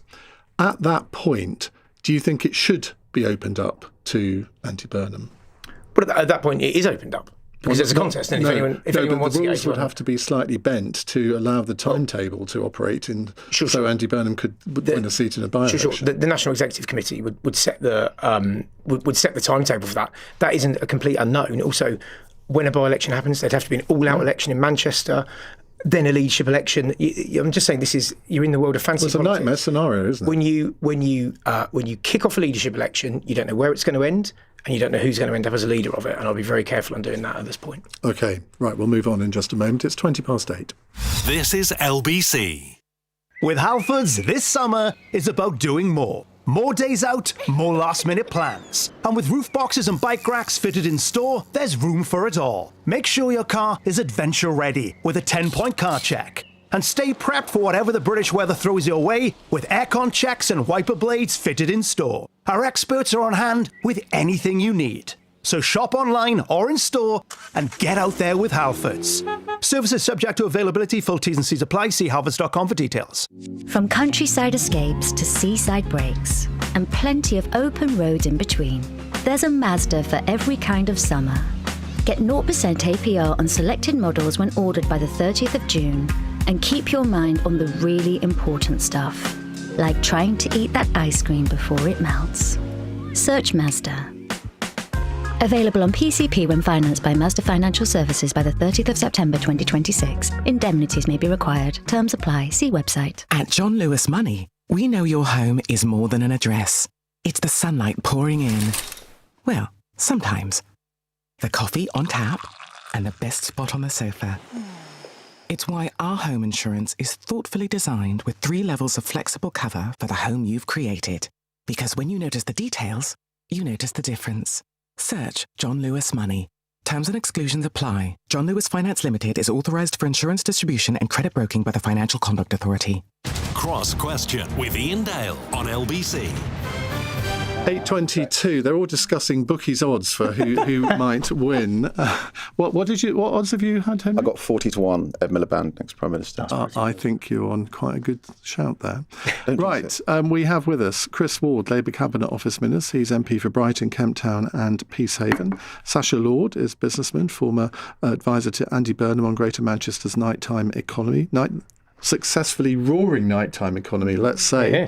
Yeah. Victoria Atkins, Conservative Shadow Environment Secretary and MP for Louth and Horncastle, and Henry Hill, political editor of The Critic magazine. For those who haven't heard of The Critic magazine, 30-second elevator pitch. It's a centre-right arts and culture magazine, which is now, because it has a political editor, doing more political coverage as well. And it's definitely worth picking up. I might renew my subscription on that basis. Me too. Right, WhatsApp question here from Danny in Shropshire. Who will be Prime Minister at the end of this summer? Wes, Andy, Angela, Ed or Keir? Well, let's throw in Darren, let's throw in Bridget, let's throw in Al into that as well. Victoria, A, who do you think will be, and B, who, from a Conservative point of view, would you like to be? So who do I think will be? I mean, who knows? It depends on whether the Labour Party changes its rules to allow Andy Burnham in, and it depends also on how the Parliamentary Party view Wes going out early, because from what Chris is describing, there are. I'm picking up. He's been very tactful, but I'm picking up. There's quite a bit of concern amongst backbenchers as to Wes making the first move. So I mean, any of them are in for running. Never underestimate Angela Rayner. She is a woman who is, with her tax affairs, if they are sorted out, then I imagine she'll be on a mission. Who would you like to see, though? We don't mind. Oh, come off it. Honestly, because the problem that Chris and others... You want Keir to stay, don't you? The problem that the Labour Party have is that it's not Keir Starmer that is it's not... Keir Starmer is not the foundational problem of this. It's that they have not taken the time in opposition to come up with the plans. So you're not going to give me an answer? To come up with the plans, and this is why we have these problems in government, and we've had 24 U-turns on important issues, including a social media ban. It's 24 now. It's 24. That was what the number Kemi used today. Yeah, it went up a lot. I think it went up about 10 from the last time Kemi said. Well, I think she last said 16. She said 24. Yeah, because I'll tell you what it is. The week before the House rose, there were an awful lot of U-turns, including the social media ban for under 16s, a Conservative policy, which I'm delighted that the government has seen sense of, as well as pension mandation. Keir Starmer was against it when we first proposed it with campaigners, with parents who are very I'm not going to get we need the receipts on that, Right, Chris, I'm going to assume that you're going to say Keir Starmer, because if you didn't, you'd probably lose your job like Wes. Yes, Keir, I don't think, I hope and I don't think there will be a leadership challenge, because I think actually the stakes of it and the consequences of doing it, actually, I think people will come back from it and not do it. I'm not a betting man, but I am very tempted to bet you 50 quid that by this time tomorrow there will have been a leadership challenge. Well, I'm not sure I'm allowed to bet. I think the Tories got into trouble for betting last time, so I don't think I want to go down that route. That's sort of best. Okay, Sasha, for goodness sake, give me an answer. It won't come as any surprise to you, but I am confident Andy Burnham. And Andy Burnham will win any by-election. And just to pick up on a point previously before the break, we talk about the economy and how leadership contests would be bad for the economy. I actually think the Chancellor has been catastrophic for my sector. So we work well as I'm also chair of the Nighttime Industry Association, so we had a lot of communication when she was in Shadow Cabinet. I was at the Manifesto launch in Manchester when she told the room she was the Chancellor of Business and Growth. That's why I became a Labour Party donor. Since then, we had a jump in national insurance increase. We were promised a reform of business rates. Business rates now for a pub on average has gone up 76%. For hotels has gone up 115%. Independent businesses are closing left, right and centre across the whole of the country. We're now losing 2 pubs a day. Since she became Chancellor, we've lost 120,000 jobs in hospitality. The vast majority of those jobs are for 18 to 24-year-olds who want to support getting through college or university. I've never known it to be this bad in 30 years of being in this industry. And I'd go as far as to say the sector is finding it tougher now than it was during COVID.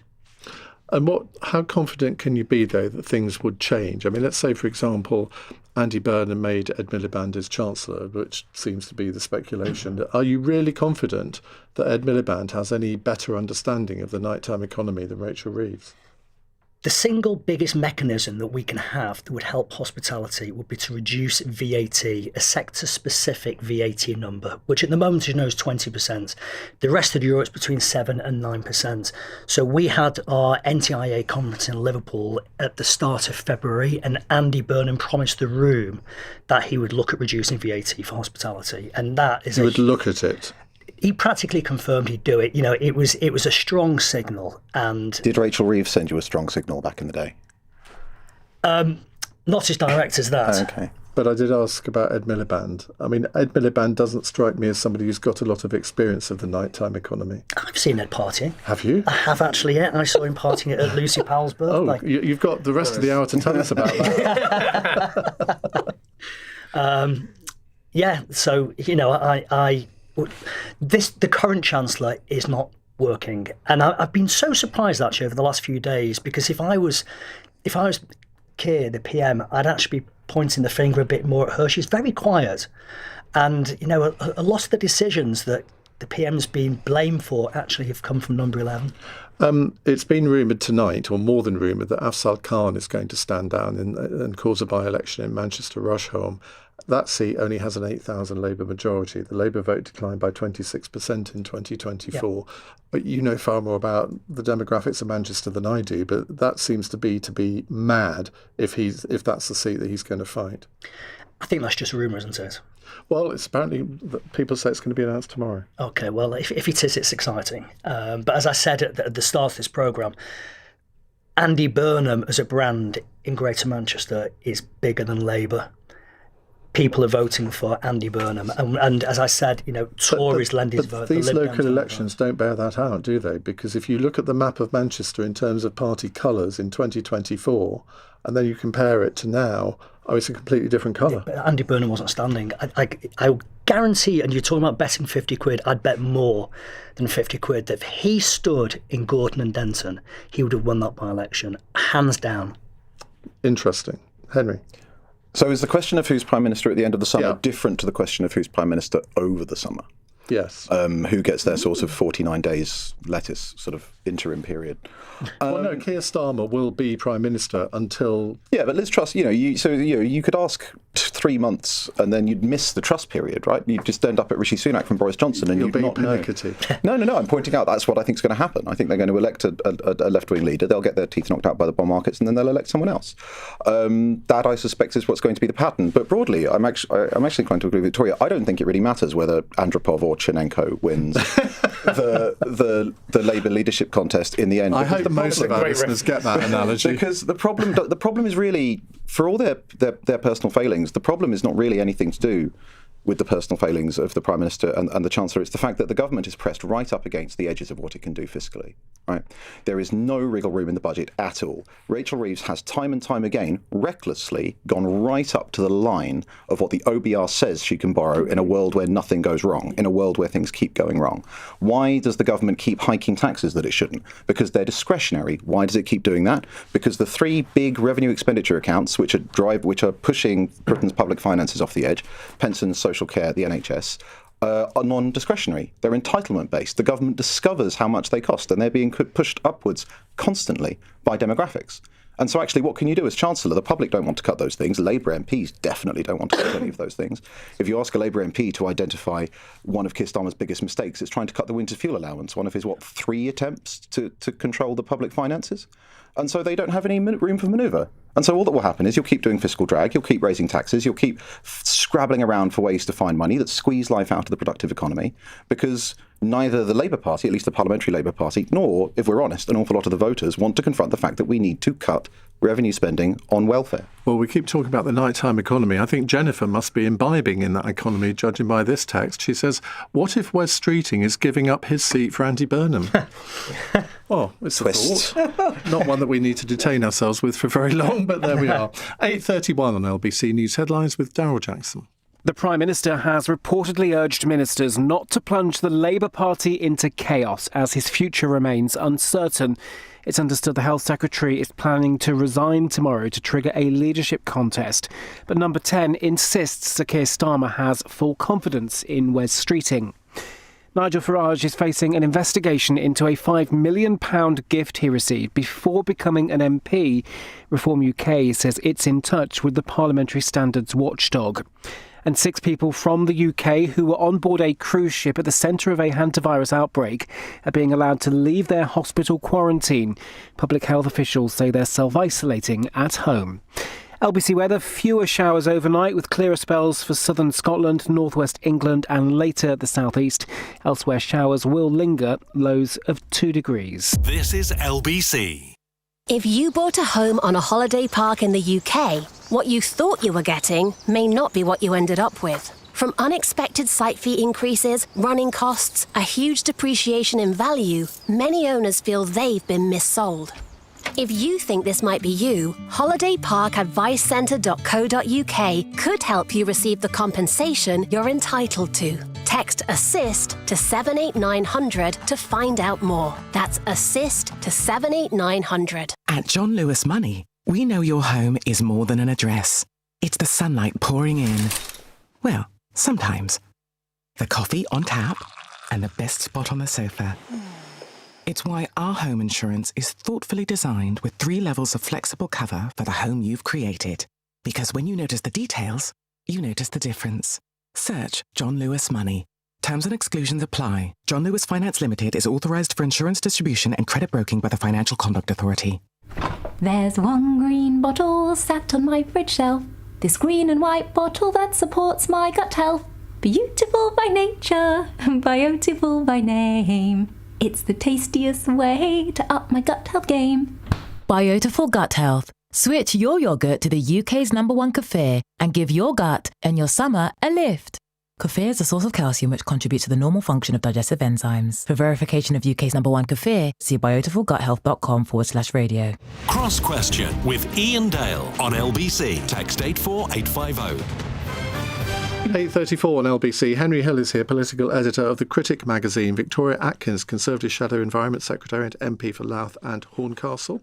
Sasha Lord, businessman, former Labour donor, it says here. If Andy became Labour Prime Minister, you'd think about? Absolutely. Yeah. That's the way it works. And also former advisor to Andy Burnham on the Greater Manchester nighttime economy, and Chris Ward, Labour Cabinet Office Minister and MP for Brighton, Kemp Town and Peacehaven. Right, let's go to a text question from Sally in Ipswich. If we assume any of the announcements today really mean anything, did the government undo Brexit this morning? Well, details of the government's European Partnership Bill were outlined in the King's Speech, and the bill would allow ministers to align British regulations with European ones now and in the future, that's a quote, in order to secure more trading agreements. But this would also mean that regulations introduced in Brussels in the future could then be introduced in Britain without any parliamentary vote. Victoria Atkins, that seems, if that's accurate, quite extraordinary. Yeah, it is. It is, and even if one's views of the referendum 10 years ago, I appreciate people had very strong views. My own constituency voted very strongly for Brexit, but this idea you didn't though, did you? No, I didn't. And look, I was determined that I would honour the result of the referendum. That was the promise I made, and I think that's an important. I didn't mean that in an accusatory manner. But I did everything I could and continue to do to ensure that we left the EU, and we do so in a way that takes advantage of all the freedoms that ensues. And particularly in my shadow brief of Environment, Food and Rural Affairs, we had the fishing deal last year, which the Prime Minister conceded not just 5 years more of fishing rights for EU fishermen in our waters. He actually extended it to 12 years, which, I mean, the French were delighted to get 5, let alone 12 years of fishing in our seas. And we were promised at the time, oh, that's going to be part of our EU reset. Well, of course, the French in particular have just banked it, and they're now making these extra demands when it comes to food regulations and food laws. And this is really important because we have been able since Brexit to do things to shape our laws, including, for example, banning live animal exports for slaughter. Really proud animal welfare standard that we have set much higher than the EU. This is at risk of going backwards now if this wording is accurate. And apparently the Prime Minister, or whoever is whoever there is the Prime Minister of the day, is just going to roll over and allow the EU, with whom we do not, we are not around the table and therefore cannot be influencing the decisions. Apparently they're going to roll over, and we as members of Parliament will not have any say on that. I think it is outrageous. Sasha? Just on I mean, you're far more qualified to talk on it, but just wearing my hospitality hat, or I'm probably better known for putting on festivals like Parklife Festival's my festival. The Brexit deal completely decimated that side of the sector. So back in the day, bands that were starting off, grassroots bands they used to buy a battered up van for 400 quid, throw all the equipment in the back of it, and then travel around Europe doing gigs for 50, 100 people. That's how you made your name. That's now completely stopped. It's not viable because you need to pay visas at every single border you go to. So it's killed it. As an operator, as a festival organiser now, I couldn't get the artists who were travelling around Europe, the big artists, maybe, say, David Guetta or somebody like that, who play in France and then Germany, and then we'd have them in England, because I couldn't risk the production being stopped at the border, could be stopped for 2 to 3 days. So hasn't a lot of that been sorted out? No, it's still exactly the same. The vans can be there for 2 to 3 days at a time. So we had to, all that's gone. The only positive, and I stem back to VAT that I mentioned before, the only positive is we can now control our VAT number. Yeah. So with hospitality, when we're talking about bringing that back down, we can now do that. And actually, Sunak, when he was Chancellor coming out of COVID, he did reduce it to 5%, then nudged it to 12.5%, which most definitely saved businesses and jobs. And, looking back now, I feel quite bad because I gave Sunak a kicking at the time. And I think it was for a couple of reasons. I think, firstly, I was so annoyed that everybody was in lockdown whilst Boris presided over the most fun street in the whole of the UK. So that wound me up to begin with.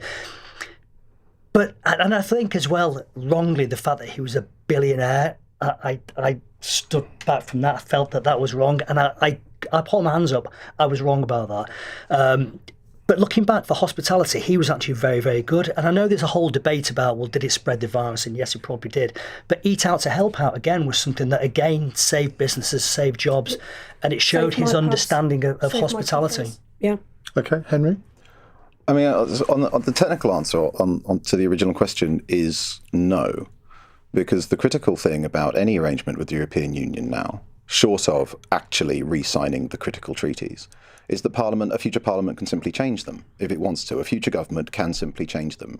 Now, you will get the EU spluttering about this, but frankly, if you're the European Union and you've got a government which is deeply unpopular, you have an anti-Brexit party still leading in the national polls, and you're trying to lock that country into binding long-term commitments, frankly, that's on you.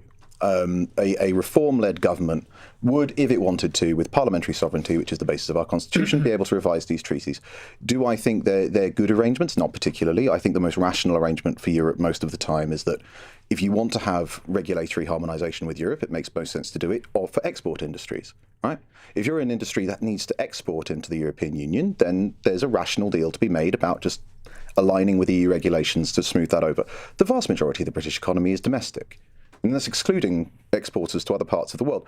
There's no particular reason, apart from just the EU wanting to do it, to impose all of those regulations all over the entire economy.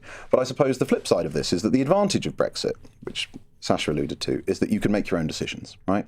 And actually, over 10, 20, 30, 40 years, the balance of Brexit will be how many times do we use the freedom of Brexit to make better decisions versus worse decisions?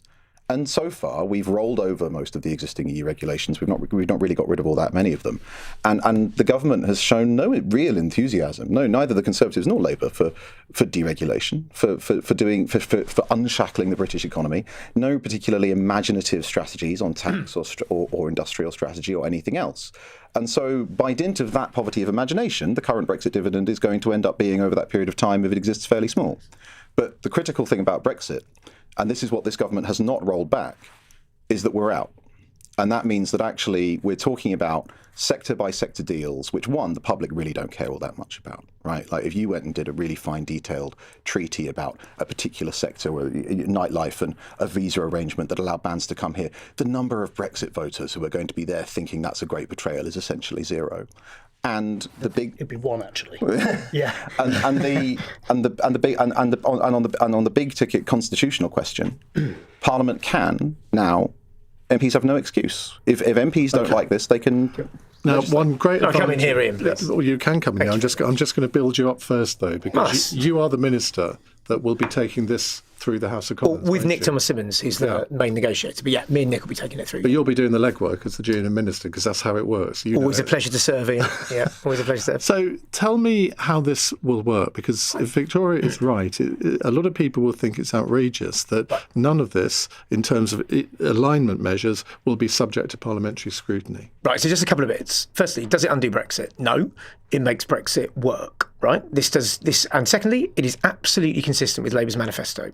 This is outside the single market, it's outside the customs union, it is outside of freedom of movement.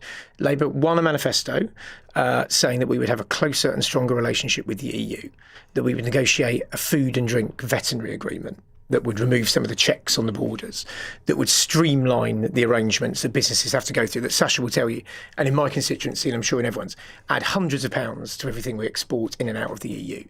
It will open us up to do things like the Erasmus deal, which we've done, of getting British kids and young people to be able to experience travelling abroad. It will deal a youth experience scheme that allows, again, young people to go and live, work, train abroad. Will it, though? Because this is in no way... That is being held up, though, isn't it? Because the EU are being totally intransigent on it. It's in part of the negotiations, which, as I say, I'm part of, and with Nick, and we're working on. And each of these are being negotiated in the national interest. But look, we can go through each of the individual ones, but the really important point of it is this. One, it does not undo Brexit. Two, there is an absolute mandate for it. It is word for word in Labour's manifesto that we want a big majority. Okay, that is parliamentary sovereignty, right? So Victoria can get very annoyed about that, but don't lose elections and don't give us the chance to change it, and that's what we're going to do. There will be parliamentary scrutiny of this bill, and I look forward to taking it through. And then I'm sure there'll be lots and lots of it. I'll see your nose grow a little bit longer. I'll be on. I'm sure I'll be back here many times, Ian, talking about it. And we will take it through with great scrutiny. But what is the prize here? The prize is making it much easier for us to trade with our biggest trading bloc, which will massively help businesses. But obeying rules that we've had no say in. Well, there will be shaping rules, and there will still be a way for Parliament to engage in that. We will take that through Parliament, and we'll have that. But the big thing here is this is not about undoing Brexit. It's about making it work, and it's about delivering what we won at the last election. And also, by the way, people often say the current Prime Minister doesn't have any long-standing beliefs on this. I worked on him for 10 years with this. I was his advisor when we were doing Brexit, shadow Brexit together. And his idea of us here making a deal that is outside the EU, but strong, close, working with our best partners, delivering for business. And the Conservative Party is going to put itself at the next election in a position where it's going to put regulatory barriers back up with the EU if it opposes this, and costs on businesses back up. Right. They used to be against both those things, Ian. So, first of all, I think Keir Starmer's most remembered in the Brexit debate for wanting a second referendum. But secondly, it is simply not correct in the food and regulation of food law section to say that this is not undermining the Brexit result. You are ceding control for our food laws to the EU. And the Food and Drink Federation, a huge organisation that represents lots and lots of food producers, is saying there are going to be 400 regulations alone. This is their latest count, where the EU has, since Brexit, moved in a different direction from us. We will have to change all of those regulations in order to meet the rules as set by the EU. And when they talk about exporting, they don't ever talk about the imports from the EU. So I am pretty worried about the fact there's going to be fewer checks at the border on, for example, meat, because we know there is a massive problem on our borders with bushmeat and illegal meat coming into the UK. that we should be looking at that rather than opening the trade links so that these forms of meat will come across from the EU. And let's not forget, EU farmers are very heavily subsidised because they're still members of CAP, whereas this government has just removed pretty much all of the forms of support for our farmers. So they are operating at a positive disadvantage to EU farmers. And the Labour government seems to want to favour foreign farmers bringing their produce into the UK. Just like you did over Australian ones. And we don't. Well, no. We were very careful. So on Australia, when you look at the figures for beef and sheep imports, the highest number of imports by a country mile is from Ireland. In other words, from the EU. Australia and New Zealand are at sort of 11% or something like that. Okay. Do you want to respond to that? Because that does seem quite concerning. Victoria's getting very exercised about a food and drink agreement, SPS, veteran agreement, that was literally in our manifesto that we said we would do, and we are now doing, that the previous government wanted to do and couldn't, and that is supported by the Food and Drink Federation and by business. It is supported. The idea of they want the status quo, do they? They don't want a food and drink agreement. They are deeply concerned. They are the ones that have come up with these regulations. And what is more, with food, please don't tell people that food prices will fall, because the evidence from businesses, not just the national insurance costs and all of the other business taxes that have been put on businesses since Labour came into government. Let's not forget the family farm tax, which Labour candidates promised before the election. Well, let's not go into that. But we do. Lots of businesses. But just we know that it's going to cost farmers £810 million in the first year. What about the animal welfare issue? Because Victoria's initial accusation was that we would have to reduce our animal welfare standards. We won't reduce animal welfare standards. There won't be reductions of that. Wouldn't they have to align with the EU? The government will not be doing that, and we're looking at carve-outs for the various DEFRA. Sorry, there was a briefing in The Guardian that DEFRA is looking at removing the red lines on chlorinated chicken, which means that chickens are kept in far, far worse conditions than they're kept in this country, and hormone-treated beef. That was a briefing in The Guardian. Now, if you're happy to confirm that... I'm always a big fan of The Guardian, but you really shouldn't believe all briefings. Okay, that's very helpful. We are doing negotiations with this. Animal welfare standards will not be lowered as a cost of this. But what will be lowered is costs on businesses, and it will be supported, I think, by business. And actually, this is, I'll tell you what this is. This is trying to move on from the Brexit wars, actually, and moves into a better place. OK, we will move on too. It's 8:48. LBC. The following is from TfL. I got loads of flowers the other day, and messages from people I didn't even know. My mates spelled out my name in tea lights, and my mum hung my favourite footy shirt on the railings, next to the lamppost, where I got killed. By a nice lady, just someone who thought it was okay to go a few miles an hour over the limit. Speeding injures or kills over 1,000 people in London every year. Slow down. To the Mayor of London and TfL, every journey matters. May we have your attention? Introducing the Volkswagen May event. Get an extra £1,000 towards your finance deposit with Solutions PCP 7.9% APR representative across the range, including the amazing Golf, Tiguan, and all-electric ID3. Major. I said it was in May, right? Yes. Ends Monday the 18th of May. Visit your nearest Volkswagen retailer. You may just find the car you've been looking for. Stop it. Participating retailers. Excludes T-Roc ID bars and Golf GTI 50. ID3 from stock only. Indemnities may be required. Registered by 30th of August. Volkswagen Finance. What's the best present you ever got for your birthday? I bet it wasn't as life-changing as £1 million. Every week with the birthday draw, there's £1 million to be won. And you can enter from as little as £1 or via post. Enter by midnight on Sunday and your special day could win you £1 million. Visit thebirthdaydraw.com. Is it your lucky day? From Global and ITV. 18 plus, UK only, no purchase necessary.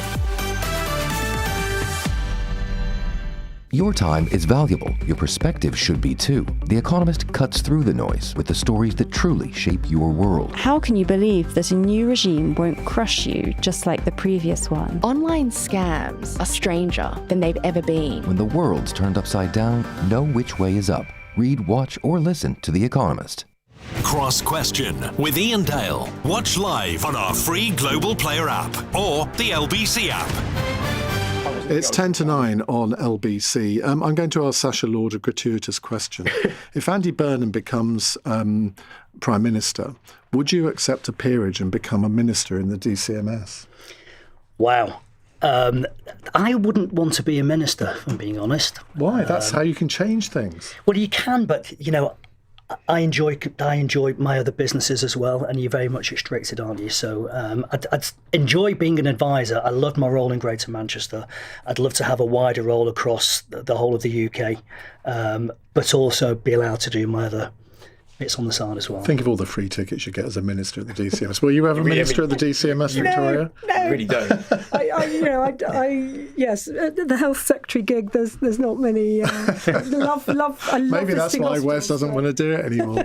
Right, Simon says, given that a predominantly right-wing media, here we go again, has generally turned a blind eye to Nigel.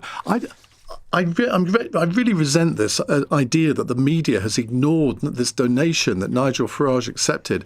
We discuss it virtually every day. Anyway, end of rant. Given that a predominantly right-wing media has generally turned a blind eye to Nigel Farage's alleged misdemeanours, will it be Parliament itself that finally holds him to account? And could this scupper his ambitions to become Prime Minister? Now, the Parliamentary Commissioner for Standards, Daniel Greenberg, is understood to have launched a formal investigation into his failure to declare the £5 million gift given to him by the Thailand-based crypto billionaire Christopher Harborne, only weeks before Mr Farage then announced he would stand in the 2024 election. The rules state that any potentially relevant donations or gifts which new MPs have received in the 12 months prior to their election should be declared. Henry, let's start with you. Well, I mean, I agree with you. I think that one of the things about stories like this is that, as a commentator, there's really not much to say about them. There's been an investigation that's been opened. That's the proper thing to do, and then you wait the result, and then you get to talk your head off about it. But while you're waiting for the right people to actually do the investigative work, all you can really do is run your mouth off, not very usefully.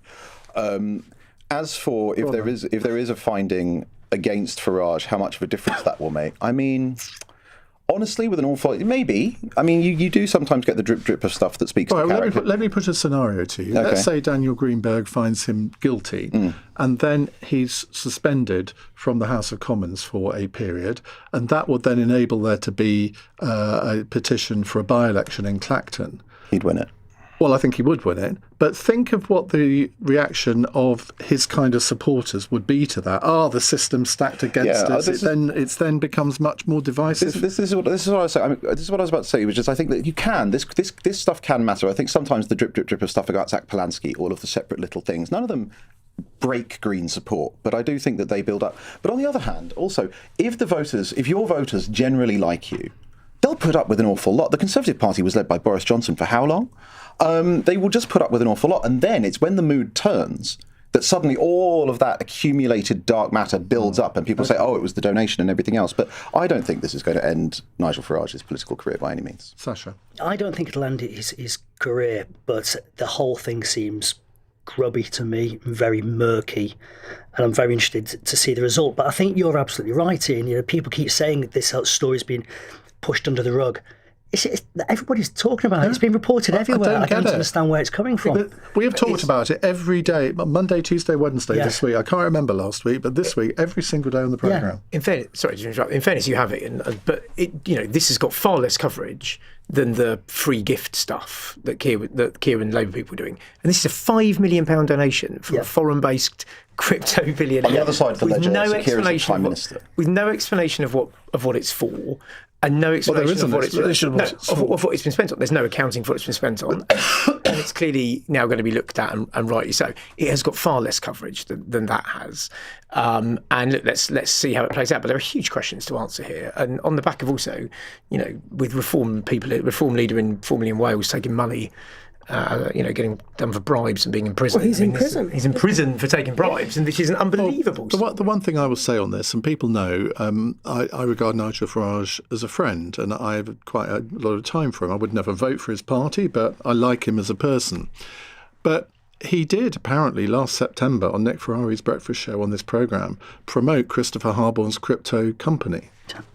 Now, I mean, there may have been no connection at all, but it doesn't pass the sniff test, does it? No, it doesn't. It's absolutely, honestly, it is a completely different league to the thing that was wall-to-wall coverage on hospitality stuff for weeks and weeks. This is a whole different league. This is £5 million from a company he is now promoting, having not declared. Now, we should say we haven't got a Reform UK spokesperson on the panel tonight. Layla Cunningham was supposed to have been on the panel, but she's ill. So there's no one here to sort of bang the drum for Nigel Farage, and I'm sure you're not going to do it, Victoria. No, I think it is a vast sum of money. And Nigel's sort of chief selling point is that he's a man of the people. He likes his pint down the pub and cigarette in one hand, pint in the other. Rather like yourself. Oh my goodness. And I just think this is such a huge sum of money. And I genuinely struggle to understand, having been a member of Parliament for 10 years, first of all, nobody has ever given me a gift, like that or anything like that. But I just struggle to understand how they didn't think that the rules would apply. He and his team didn't think the rules would apply to him. Of course, I'm very respectful of the Commissioner, and he will conduct a thorough investigation, I'm sure. But it does, I'm afraid it does leave lots of questions for him to answer about why on earth he thought it was just normal to take a gift of that magnitude from someone.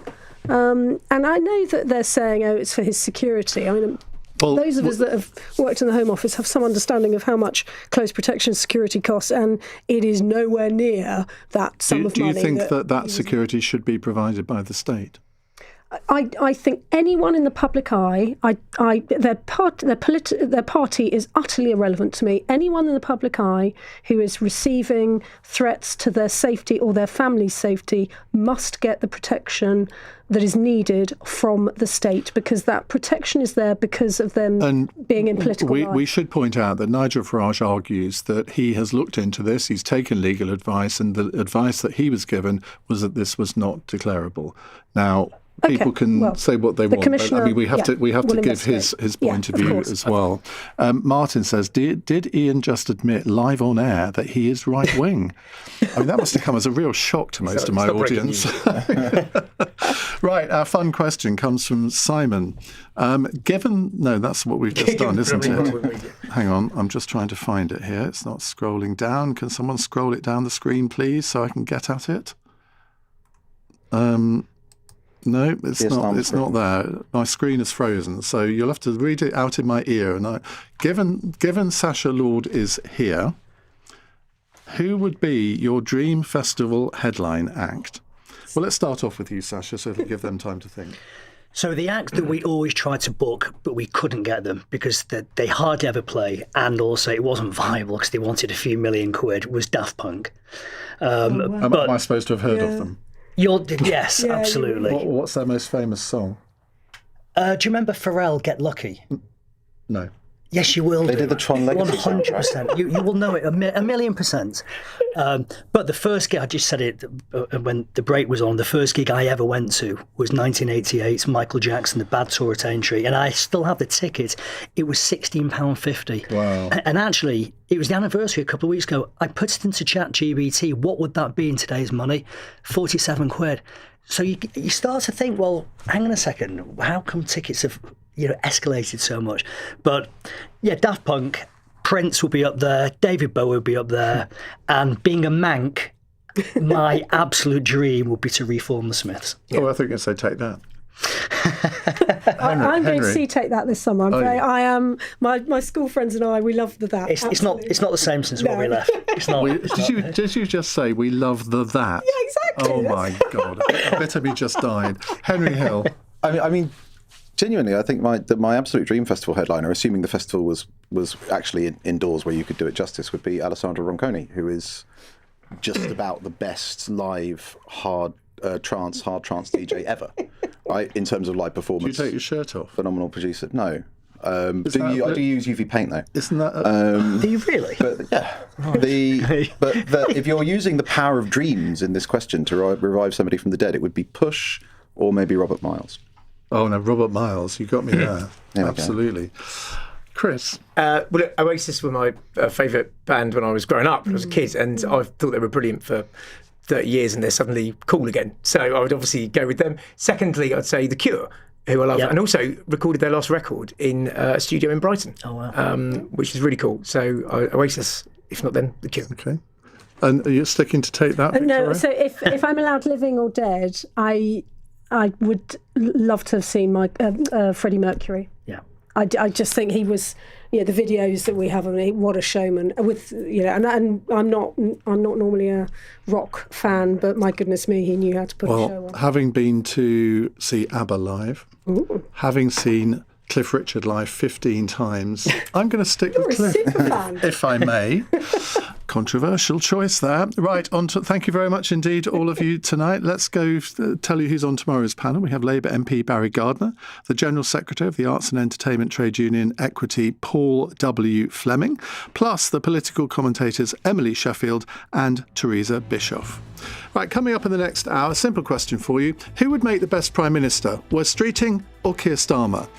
Over the course of this week, I've been quite surprised by the number of people who've called in and defended Keir Starmer, because we see from the polls that he's supposedly the most unpopular Prime Minister in history. And yet, I think a lot of people have some sympathy for the position that he finds himself in. You can say, well, it's his fault that he's in this position. But do you think that he will prevail, or do you think that Wes Streeting would be a far better Prime Minister, and you wish him well in his bid to usurp Keir Starmer? The number to call, 0345 6060 973.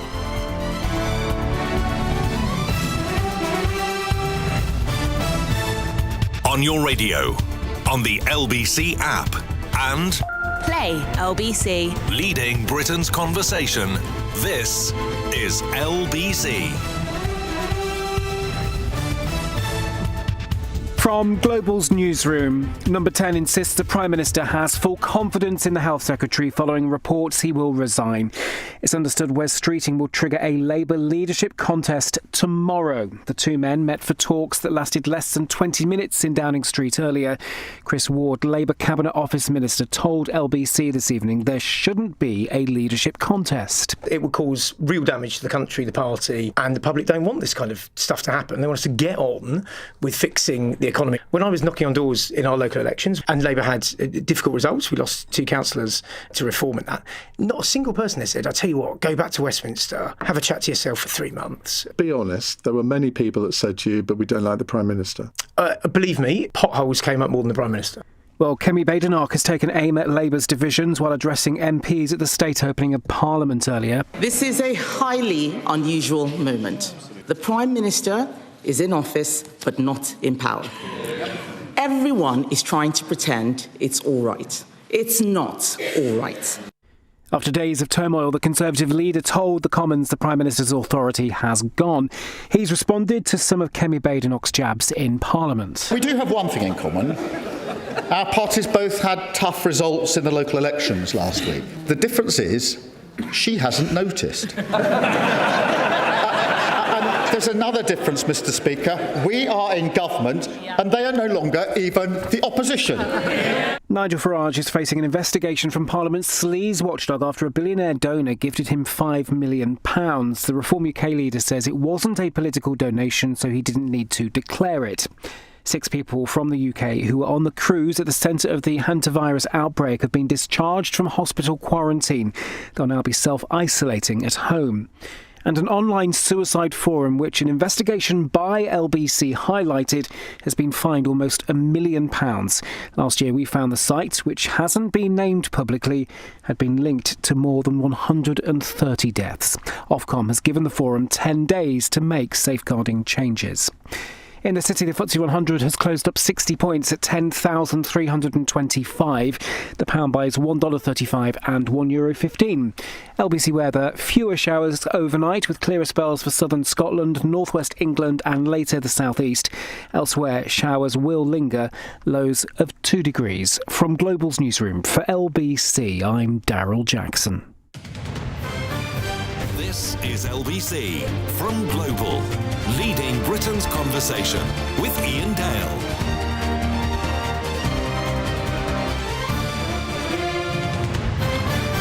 Hello, a very good evening. 5 minutes past 9 on LBC. Wasn't that a great cross-question panel? Particularly with two debutantes, because sometimes when people come on the programme for the first time, they're a bit nervous, they're not quite sure what to expect. But really enjoyed it. Hope you did too. Right, the question this hour is this. Would you be happier with Prime Minister Streeting than our current leader? Simple question. Not sure there are simple answers to that, though, because I think a lot of people are thinking, well, yeah, Wes Streeting, we know him. He's been around a bit, but what kind of Prime Minister would he be? 0345 6060 973. He wrote a brilliant book all about his childhood and how that childhood has influenced his politics. It is a brilliant read. I can't remember the title. Chris, can you just look up the title for me? It came out about 2 years ago. It became a bestseller. And it really gets into the character of Wes Streeting. And Wes is somebody that I've interviewed many times. He's been to my Edinburgh show a couple of times, interviewed him many times in the studio. And I always enjoy interviews with him for the simple reason that he knows... see, people don't like it when I say this, but he knows how to play the game. He knows that if he just comes out with the usual sound bites, people switch off. He's a bit like Andy Burnham in a sense. He's a good salesman. He knows how to market Labour's policies. Now, if you say to me, how different will Wes Streeting be, or would Wes Streeting be as Prime Minister? I couldn't really give you a very detailed answer in terms of different policies. I think he would be very, very different in style to Keir Starmer. I think he is a decisive person. I think he's possibly more likely to get things wrong than Keir Starmer, because I think he will make a decision, whereas Keir Starmer will prevaricate and delay a decision until a time when the decision doesn't really matter. So the question is, do you think that Wes Streeting would make a better Prime Minister than Keir Starmer? Or do you think Keir Starmer would make a better Prime Minister than Wes Streeting? Because if you're a Labour MP, that's what you've got to decide now, isn't it? Because if Wes Streeting does resign tomorrow, and everyone's expecting him to, he's now got to get 81 of the 403 Labour MPs to sign a piece of paper nominating him. And I think they have to do it publicly. So it's not like the Conservatives, where they just write a letter to Sir Graham Brady, and when there's the magic number's reached, he just announces that it's been reached. I think they have to go public, and that might be a problem for Wes Streeting. Now, his book was called One Boy, Two Bills and a Fry-Up, a memoir of growing up and getting on. It was published in June 2023. Highly recommended. It's available in paperback now. Let's have a word with Emma Burnell, who is editor of the Labour List website. She knows everything that's going on in the Labour Party. Emma, very good evening to you. Do you expect Wes Streeting to resign tomorrow? I think everyone in Westminster expects that now. If we'd had these rumbles all day with no putting that rumour down directly by any politician, if it had been about any politician, no politician who wasn't going to do what's being rumoured would stay silent while we're all talking about it. Do you think it would be better if Keir Starmer sacked him? It would be the smack of firm government, wouldn't it? I suspect that the conversation that's being had is, if we sack him, do we make him a martyr? Does it help him with the people on the left of the party who aren't keen on Keir Starmer but also aren't keen on Wes Streeting? Does it, make him feel a bit more like he's being treated like Andy Burnham was at the beginning of the year? So that's, again, I think you said just now, some of these questions might sound simple but aren't. And what are your readers telling you? Because your website is effectively a website for Labour Party members, for them to interact with each other, give their views. Maybe differentiate it from your own views. I don't even know if you're able to tell us as editor what your stance is. I am neutral in all things, Ian. I think I've said this to you before. Yeah, I can tell you we've been getting a mixture of views, to be quite honest. I've had a few people today saying that they would resign their membership if Keir Starmer was forced out. Other people saying he's got to go, he's responsible for the local election disaster. So Labour Party members, God love them, they're a mixed bag. Yeah, they have a wide range of views across the party. I should point out that we are a website for anyone who needs to understand the Labour Party as well as Labour Party members. What do you think the policy differences would be under Prime Minister Streeting? Because in the end, that's, I think, going to be a big part of Labour MPs making their decisions, because some of them do want to see something very different. But I find it quite difficult to articulate what those differences might be. Well, it's really interesting. Wes is on the right of the party. I don't think there's any sort of doubt about that. He's on the moderniser wing, as they sometimes prefer. And Keir Starmer sort of classically isn't, but has been very much pigeonholed that way, partly because of his presentation, the presentation of lots of stuff. But if you look at some of the policies he's put through, they've actually been quite left-wing, lots of stuff around workers' rights, renters' rights, eventually getting to the place of abandoning the two-child cap. So what of those, I mean, those are now kind of done. I think the difference will be less of massive policy, but more of emphasis, more of drive. What is it that Wes Streeting will drive through in terms of change, and how will he talk about that change? So you don't think there's any one issue where there's going to be a dramatic... I mean, for example, do you think he might tear up the no single market, no customs union pledge from the manifesto? Wes Streeting is an MP in Ilford, which is an outer London borough with a quite strong reform threat, equally strong Gaza independent threat. I suspect he'll be, like, in his heart, I'm pretty confident he's a, pro-EU, let's get as close as possible. But I don't know that will be a place that he is going to be constitutionally keen to be. I think he'll go as far as Starmer's gone, but I don't think it'll be the wound that he wants to open up in the country. Do you think his sexuality will play any role in this? No. I don't think we're that country anymore. I don't think we're certainly not that party. Well, I would hope so, but there's always, in any leadership campaign, as I was saying this earlier, other candidates always look to see how they can undermine their rivals. It's not necessarily the candidates themselves, but it's their campaign teams who will be trying to dig up any dirt that they can on somebody's past, on anything that is perceived as a weakness. And if you're different in some way to the other candidates, that, for right or wrong, can be perceived as a weakness. But you're confident that won't happen? I'm sure that there will be things that are brought up about Wes Streeting's past. For example, he came up through Progress. He was close with Peter Mandelson at one point.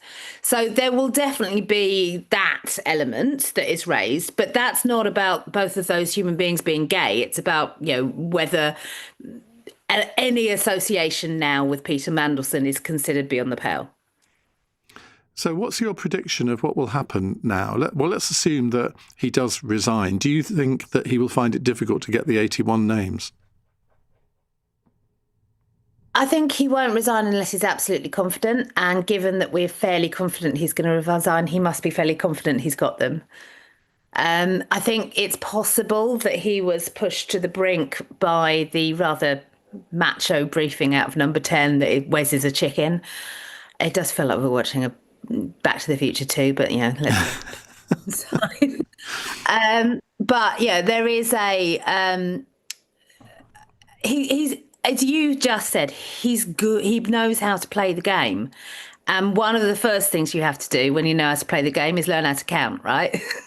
Quite. Well, that is the basic rule of politics, isn't it? But also, enlighten us on what the Labour Party rule book says. I don't know if you're an avid reader of it, but if he gets the 81... Every night. Don't believe that for a minute. If he does get the 81 names, then it can be opened up to other people to take part too. What do Labour Party rules say about how long they've got to get their own 81 names? There isn't a set timetable in the rule book. The timetable will be set by the NEC. So once there is a challenger who is qualified by having 81 names, the NEC then has to meet in order to set out a timetable. And of course, that's the same NEC that scuppered Andy Burnham back in February. Well, not quite. Now, going to get into the weeds on the rules here, Ian. Because what happened in February was actually the executive committee of the NEC, the EC of the NEC, which is a smaller group, more controllable group, led by the Prime Minister, was just 10 people, whereas the NEC as a whole is 30-something people. So the whole NEC, I think, would be the ones who would get together and put together the timetable for any leadership contest. But in order for Andy Burnham to be eligible to even get 81 nominations, he would have to win a by-election. Yes. Now, as I haven't actually worked it out exactly, but I think the earliest a by-election could be held, if it was called, say, Monday, Tuesday next week, would be towards the middle of June. Are they really going to keep nominations open until towards the end of June? Well, 6 weeks. I mean, you wait a week for the NEC to actually manage to get its act together and meet. Look, I don't know. Certainly some of the noises we've heard around the NEC, and from people who were part of that smaller group who made the decision, seem to have been shifting a little in terms of their approach to whether Andy Burnham should be allowed to stand or not. But whether it's going to be viable or whether Wes wants to go quickly because he wants to avoid that outcome. Yeah. So let's see. I mean, it's perfectly possible that they will go, we need a long contest in order to have the broadest and most talented field possible. It's also possible that they will go, we can't do this all summer. I mean, the other thing, the underpriced thing in this is people are shattered. People work their socks off up until last week's election. Everyone thought they were going to get a weekend at least afterwards. And of course, because it's all kicked off and it's all been so crazy, no one's getting any sleep. No one's getting any rest. No one's getting to reset. To coin a phrase. Just exactly the same as after the general election. Maybe we should be copying the American system where you have a transition period. But just a final question. The 81 names, will they be made public? Yes. It's not like you said, as you said, it's not like the Tories. These aren't kept in a safe in some sort of strange backbenchers office. These have to be, according to the rules, they have to be public. There was a change in the rule book brought about when Keir Starmer was absolutely at his pomp, having just won the election. And the deal that was done was they raised the threshold, so that it'd be much less likely that someone with very little parliamentary support could get in. The threshold still has to be public. And the deal that was done, the quid pro quo, was that this doesn't have to happen at conference, which is what it always had to be previously. Emma, thank you very much as always. That's Emma Burnell, editor of the Labour List website. Well worth having a look if you want to educate yourself on all matters concerning the Labour Party. Right, we will take your calls on this. Do you think Wes Streeting would be a better Prime Minister than Keir Starmer, or vice versa? 18 minutes past 9. PM Under Pressure. Follow it live on LBC. The following is from TfL. My name was Luna, like the moon. I was 2 days short of my 17th birthday when I was killed. My killer wasn't a bad man. He had a rescue dog called Frank and rang his mum every Sunday. He wasn't a speed freak. He just thought it was okay to go a few miles an hour over the limit. But that was enough to knock me off my bike and kill me. Speeding injures or kills over 1,000 people in London every year. Slow down. To the Mayor of London and TfL, every journey matters. Your time is valuable. Your perspective should be too. The Economist cuts through the noise with the stories that truly shape your world. How can you believe that a new regime won't crush you just like the previous one? Online scams are stranger than they've ever been. When the world's turned upside down, know which way is up. Read, watch, or listen to The Economist. May we have your attention? Introducing the Volkswagen May event. Get an extra £1,000 towards your finance deposit with Solutions PCP 7.9% APR representative across the range, including the amazing Golf, Tiguan, and all-electric ID3. Major. I said it was in May, right? Yes. Ends Monday the 18th of May. Visit your nearest Volkswagen retailer. You may just find the car you've been looking for. Stop it. Participating retailers. Excludes T-Rock ID bars and Golf GTI 50. ID3 from stock only. Indemnities may be required. Registered by 30th of August. Volkswagen Finance. Iain Dale on LBC. 9:20 on LBC. I just got a rather rude email from Kemi Badenoch with the subject line, "Was that it, Iain?" No, that really isn't the reason that she sent that email. It's a generic one that she sent to the Conservative Party mailing list. Now, another text here, which I have to correct the record. This is from Paul in Bournemouth. He says, "I cannot believe how you're making such a palaver about Farage. Apparently, you just said he must notify the authorities 12 months before he was elected." No, I didn't say that at all. I said the rule is that you have to notify the authorities for any donation that you got in the 12 months before you were elected. So I hope you can see the difference there, Paul. Right, let's talk to you about Wes Streeting. Let's hear your views on whether Wes Streeting would be a better Prime Minister than Keir Starmer, or the other way round. David Zanili. Hello, David. Yeah, hi, Ian. I think Wes would be a much better Prime Minister than Keir Starmer, given the current situation we're in this country. Well, two main reasons. I think some really difficult decisions need to be made, on public services, on the economy, on welfare spending. And Keir Starmer has struggled to take his party and his backbenchers with him. And I think, to your point that you were making earlier, I think Wes's decisive leadership and his ability to, gather that support necessary will get the necessary majority to, progress on some of those difficult decisions that aren't necessarily natural, Labour Party positions. And I think the second reason, looking 2-3 years ahead going into the general election, you're up against Nigel Farage and Zach Polanski, who's making progress in the Greens, who are very good communicators, much, much better than Starmer. But I think Wes is probably the strongest communicator the Labour Party have got. And I think Labour MPs will be much better off with him as their leader going into that general election to have the best chance of retaining their seat. So I think they should seriously consider backing Streeting over Starmer is my personal view.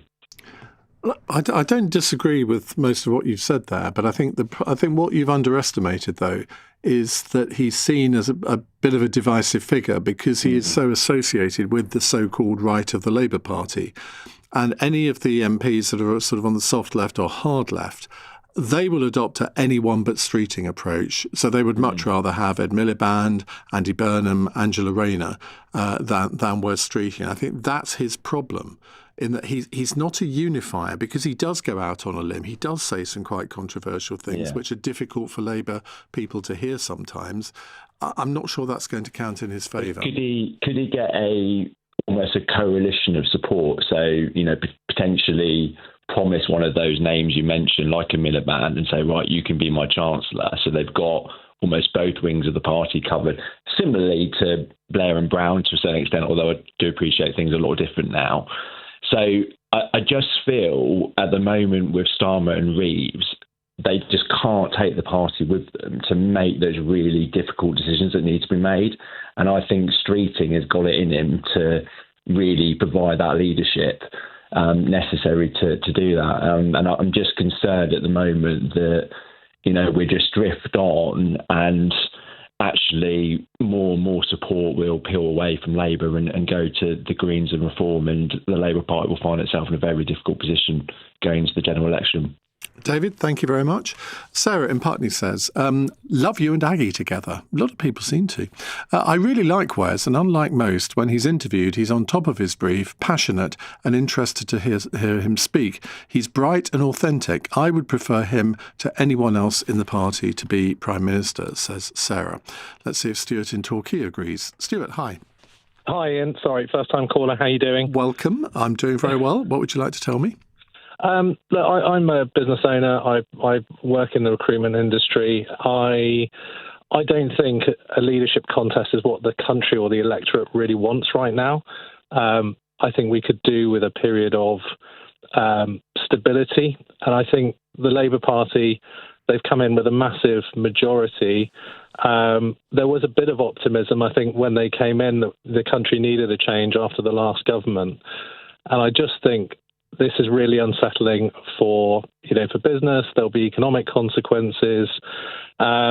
And, as an electorate, I think we'll get our chance to have our say in 3 years. I don't think Wes is going to make a huge difference. He's going to be hamstrung by the same things as Starmer's been hamstrung, in that there is a divide in that Labour Party, and it's a similar trap to what the Tories found themselves in, where the parties were splitting off and, there was so much bickering and infighting, and the electorate just gets sick of it.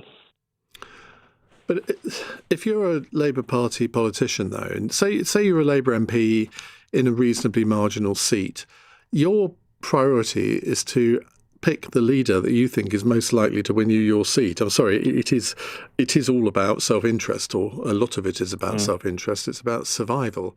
And I would have thought that Wes Streeting has a more popular appeal than Keir Starmer does. I think he's more decisive. I think he takes a position more easily than Keir Starmer does. So I think from that point of view, that would be their logic as to why they would pick someone like Streeting over Starmer. And I think, actually, to be fair, Andy Burnham and Angela Rayner come into that category too. And I think Wes is very articulate. I think he comes across extremely well to the public, and he speaks very passionately about what he's doing with the NHS and the strategic shifts, and I think that's fantastic.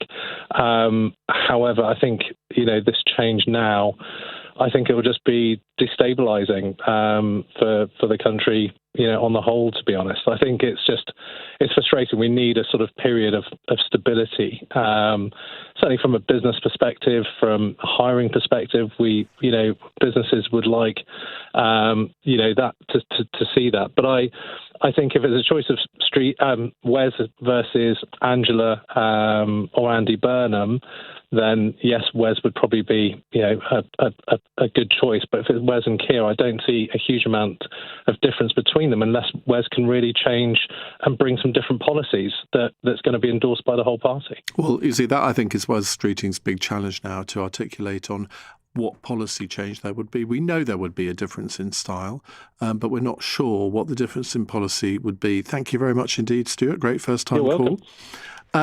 Chris says, our PM choice is Streeting or Starmer, another middle-aged white man. Shouldn't Labour be promoting a more diverse candidate? You do realise Wes Streeting's gay. I mean, is that not diverse enough for you? Just asking. Ben is in Marske on Teesside. Hello, Ben. Hi, Ian. How are you doing? Good, thank you. What would you like to say? I think, to be honest, the party at the moment needs to get behind Wes. I think you can see every time that Wes is on the media, he can get across a message. He could bring sort of floating centrist voters across back to the Labour Party, and members on the left of the party need to stop wringing their hands and realise that if we don't bring traditional Labour voters back to the party, then we'll end up with a reform government. So you think he would be a better person to fight Nigel Farage than Keir Starmer? Yeah, he can get a message across, can't he? I mean, you said yourself that I'm a massive fan of your programmes and your podcasts. You said yourself on Monday that Keir had to save his job via his speech, and he just didn't do that, did he? It was no, he platitudes, didn't. It was slowness, it was... And do you know what? He's a good man as well. You sit around the dinner table with family and friends, and everybody says, Keir's a nice man. You can see he's an honourable bloke. He wants the best for the country, but he can't fight the political division that's going on in the country at the moment. And you think Wes Streeting would be better able to do that? Yes, definitely.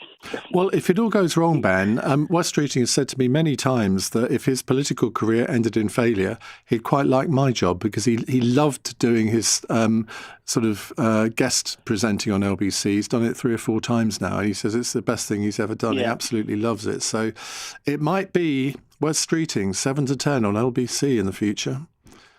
You might be able to give him one of your colleagues' slots. Well, yeah, believe me, I would fight like hell to keep Wes off my patch. Yeah, get your tanks off my lawn, Wes. Yeah. That's what Keir Starmer's saying. Ian, can I just say as well on air that you got my email before when I came down to London to a parliamentary visit? I don't know whether you remember. Remind me? So I'd emailed you to tell you that my MP was on a turley. Oh, I know. I do remember, Ben. Yeah. How did it go? But it was great. Yeah, it was fantastic. I don't know. Yeah, because we were going to meet up, weren't we? And then it couldn't work because you couldn't get a pass to get in, or I can't remember the details. But let's see if we can do it again another time, Ben. Thank you very much indeed. James says, if I were a Labour MP, I'd be concerned about Wes Streeting's relationship with Peter Mandelson. That story will keep going. Will it? I mean, yes, of course, his opponents are going to use that against him. But he's actually released all of the texts between him and Peter Mandelson, and there was no smoking gun in those texts. Thank you very much, James. Keep your texts coming, 84850. You can WhatsApp us on 0345 6060 973, and we'll take many more of your calls in the next 29 minutes. It's 9:31. News headlines with Daryl Jackson. It's understood Sir Keir Starmer has been meeting ministers and MPs as he tries to stop a possible leadership challenge. The Prime Minister reportedly urged them not to plunge the party into chaos. Earlier, Number 10 insisted he has full confidence in the Health Secretary, despite reports he will resign tomorrow to trigger a contest. 6 people from the UK who were on the cruise at the centre of the hantavirus outbreak have been discharged from hospital quarantine. They'll now be self-isolating at home. And Ofcom has fined an online suicide forum highlighted in an LBC investigation. The site, which has not been named publicly, will be forced to pay almost £1 million after being linked to more than 130 deaths. LBC weather, fewer showers overnight with clearer spells for southern Scotland, northwest England and later the southeast. Elsewhere, showers will linger, lows of 2 degrees. This is LBC. It's Munich, 1936, and all eyes are on the capital for the upcoming Olympic Games. As athletes fight for gold and the Nazis fight for power, Detective Sebastian Wolf faces a battle of his own in a search that will take him from high society to the city's darkest corners. Wolf is about to learn just how easily the hunter becomes the hunted. Evil in High Places is the gripping new historical thriller from the million-copy bestseller Rory Clements. Out now. For unbeatable prices on printer ink and toner, more people are switching to cartridgepeople.com. Like Max, whose kids have discovered printable colouring sheets. And now, there's no going back. And Jen, a business owner who wants printer cartridges so economical, she can print herself a pay rise. For unbeatable prices on printer ink and toner, switch to cartridgepeople.com. T's and C's apply. See online for our price promise. At John Lewis Money, we know your home is more than an address. It's the sunlight pouring in. Well, sometimes. The coffee on tap and the best spot on the sofa. It's why our home insurance is thoughtfully designed with 3 levels of flexible cover for the home you've created. Because when you notice the details, you notice the difference. Search John Lewis Money. Terms and exclusions apply. John Lewis Finance Limited is authorised for insurance distribution and credit broking by the Financial Conduct Authority. Iain Dale on LBC. 9:33. We're asking, would Wes Streeting be a better Prime Minister than Keir Starmer? I have to say that virtually everyone so far has said yes, which is in direct contrast to the feedback we were getting on Monday and to an extent on Tuesday, where people seem to want Keir Starmer to stay as Prime Minister. Liam says Bridget Phillipson should be a candidate. I was saying that to Aggie earlier on. I think she could portray herself as the unity candidate because I don't think she's got enemies particularly. I don't think she's seen as particularly right-wing or left-wing. So maybe she might put herself forward. I'm not sure she would be very keen to, though. But the thing is, whenever there's a leadership contest, there's always a surprise candidate who MPs sort of gather round and say, no, you've got to stand for the sake of the party. And I think she could probably be persuaded on that basis. Simon says, as a left-wing voter, I could never support Labour under Starmer, but I would if led by Burnham. See, what makes you think that Andy Burnham is particularly left-wing? He's shown no evidence of that at all. He was always seen as an ultra-Blairite back in the Blair and Brown days. Anyway, Simon continues, I don't trust Streeting at all after he tried to influence the assisted dying vote to stop it going through because of his faith, apparently. We don't need a leader who lets his religion creep into his job and acts duplicitously. Jerry's in Whitley Bay. Hi, Jerry. Good evening, Ian. Agree with most of your previous callers. He's a far better communicator than Starmer will ever be, and I would say more than 50% of politics is sales, and Starmer is not a salesman. That is true. I said before Starmer was elected that within 2 years, this government would be the most unpopular government in modern history. And so it has proved. Now, that's down to a simple equation, really, in that Labour government plus no money equals ashtray on a motorbike. And that is a fundamental problem, is that pretty much all left-wing politics requires a lot of money. So you have two choices. You can either borrow it or you can tax it. And they don't have the option, really, of borrowing it. Well, they still are borrowing, but they can't increase that anymore. So the only option left is taxation. Taxation kills growth. And I don't think anybody in the Labour Party has a way out, because I think Morgan McSweeney has inadvertently snookered the Labour Party from the start, in that all the MPs they recruited are almost universally activists from think tanks, NGOs, or charities, and they're all ideologues. And the difference in politics to me is not so much what is right and what is wrong. It is the difference between what I would call the right, which tends to look more to the practical, and the left turns more to the ideological, and that you must pursue the ideological in the route that it does not work in the practical world. So they're up against the debt markets. And if they want to have a battle with the debt markets, that's fine, but there's only one winner, and that is the debt markets. So unless any of the leaders can convince the backbenchers that something fundamental needs to change, whether that be in the cost of government, the cost of welfare, we're looming up against a defence bill that Starmer is running away from. All roads lead to Rome, and it looks like it's all leading to a car crash.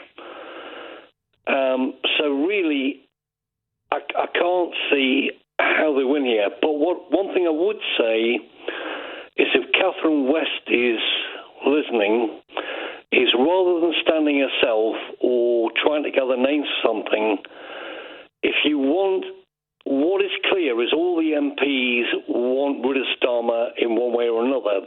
They disagree. Well, they don't. I mean, many of them don't want rid of him. Well, okay, we've got 100 who say they want him to go. We have 100 who have signed up to say they want him to stay. 200 haven't said anything, and more than half of those are on the government payroll and can't say anything. Right. Right.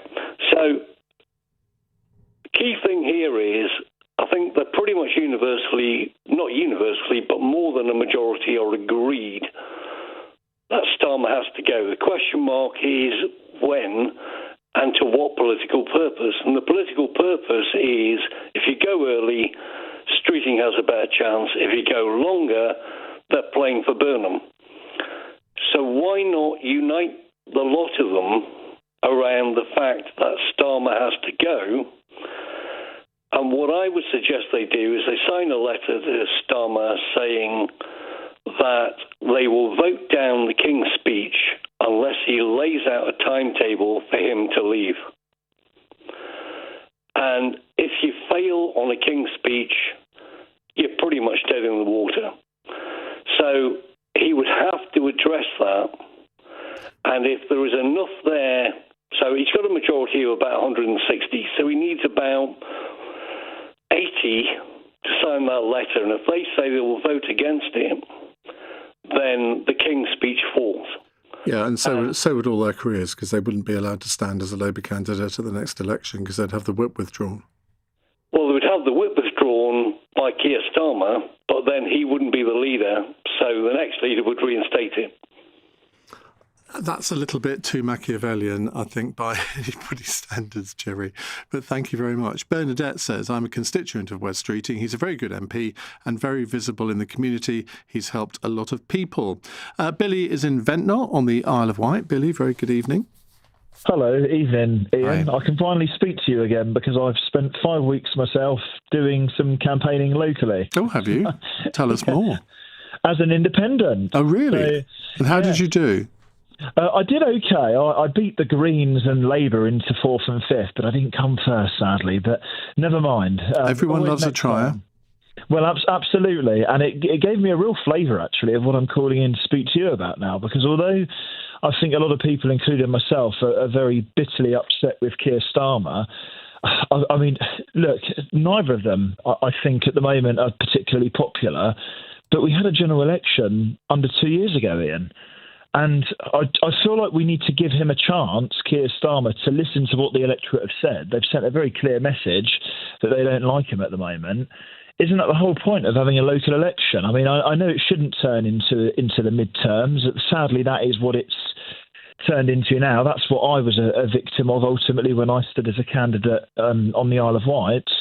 And I think really what we need to do now is we need to just let Keir Starmer take stock and give him a chance to try and fix things. I mean, he can't just sit on his hands, can he, after the disastrous election results? And every government that is incumbent is always going to get a little bit of a kicking, aren't they? So this, I suppose what it's game playing. It's slimy. That's what I'm going to call it out for. I quite liked West Streeting, and I use that in past tense now, liked him. I feel like he's just come across really slimy doing this. And it's exactly what people like myself, because I'm a genuine swing voter. I was so angry, and you may have remembered I called you up before the general election to say how appalled I was with the Conservatives. And it was precisely because of this type of behaviour that went on that people like me voted in their droves to get the Tories out. Well, I'm sorry, but Wes Streeting is doing absolutely nothing. He's doing his party no favours doing this, because I just think, quite frankly, he's delivering, or at least I suppose what he's doing is he's making this whole kind of show, I don't know what you'd call it, all of this game playing that he's doing. He's proving the point that many people like myself and others say, which is that they're all as bad as each other. Is he game playing? I mean, bear in mind that Downing Street briefed heavily against him a few months ago, which he took great exception to. I think anyone would have done, frankly. But if he genuinely thinks that Keir Starmer's on the wrong road and that he can't recover the position that he finds himself in, then what's he supposed to do? Just sort of sit on his feet, just carry on with his job and not say anything?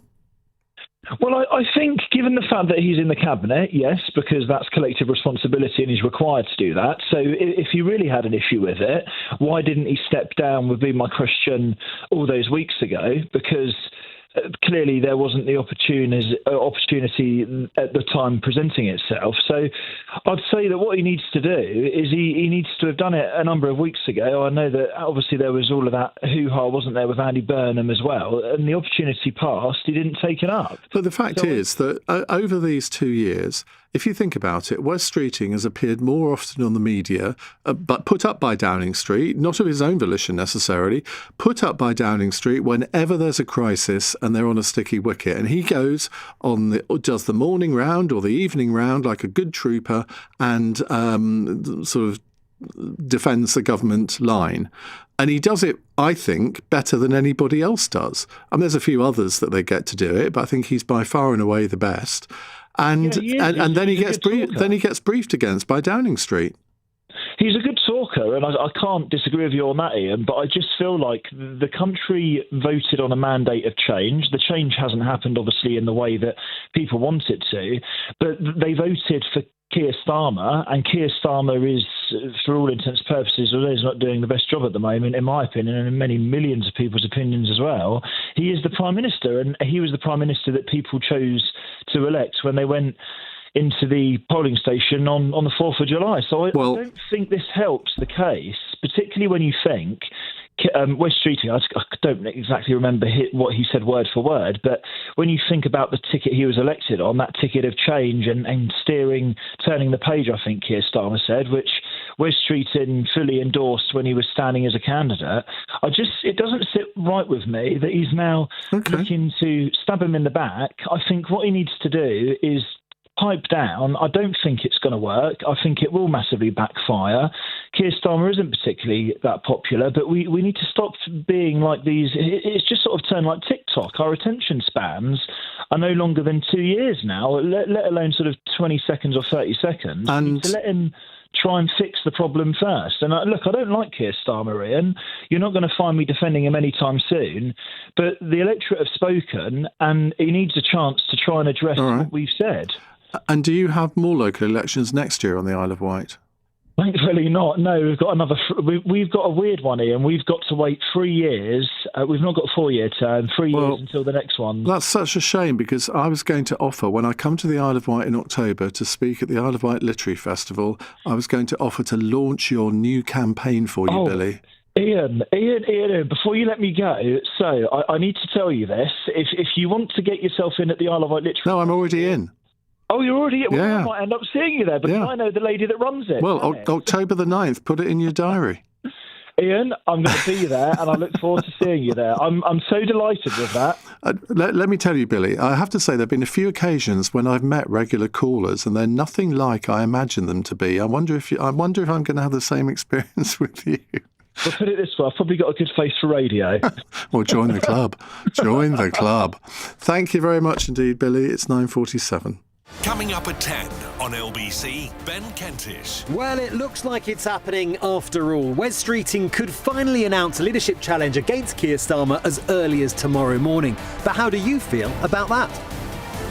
Ben Kentish at 10. Listen on our free Global Player app or the LBC app. At John Lewis Money, we know your home is more than an address. It's the sunlight pouring in. Well, sometimes. The coffee on tap, and the best spot on the sofa. It's why our home insurance is thoughtfully designed with 3 levels of flexible cover for the home you've created. Because when you notice the details, you notice the difference. Search John Lewis Money. Terms and exclusions apply. John Lewis Finance Limited is authorised for insurance distribution and credit broking by the Financial Conduct Authority. Mr. and Little Miss are back in Happy Meal and they're off on a road trip. Your little one can go somewhere exciting with Little Miss Brave, laugh all the way there with Mr. Tickle, or make up an adventure all of their own. On this road trip, anything's possible. Some fun, some food, it's all inside this Happy Meal. Until the 8th of June from 11 a.m. Includes one pre-selected book or toy while stocks last, subject to availability. Now with Lidl Plus, collect points that you can turn into possibilities.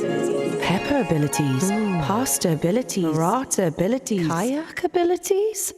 So collect and spend your Lidl Plus points on hundreds of rewards or money off coupons. Lidl, more to value. Exclusions apply for T's and C's. Lidl.co.uk/LPTV 18+ GB only. Your time is valuable. Your perspective should be too. The Economist cuts through the noise with the stories that truly shape your world. How can you believe that a new regime won't crush you just like the previous one? Online scams are stranger than they've ever been. When the world's turned upside down, know which way is up. Read, watch, or listen to The Economist.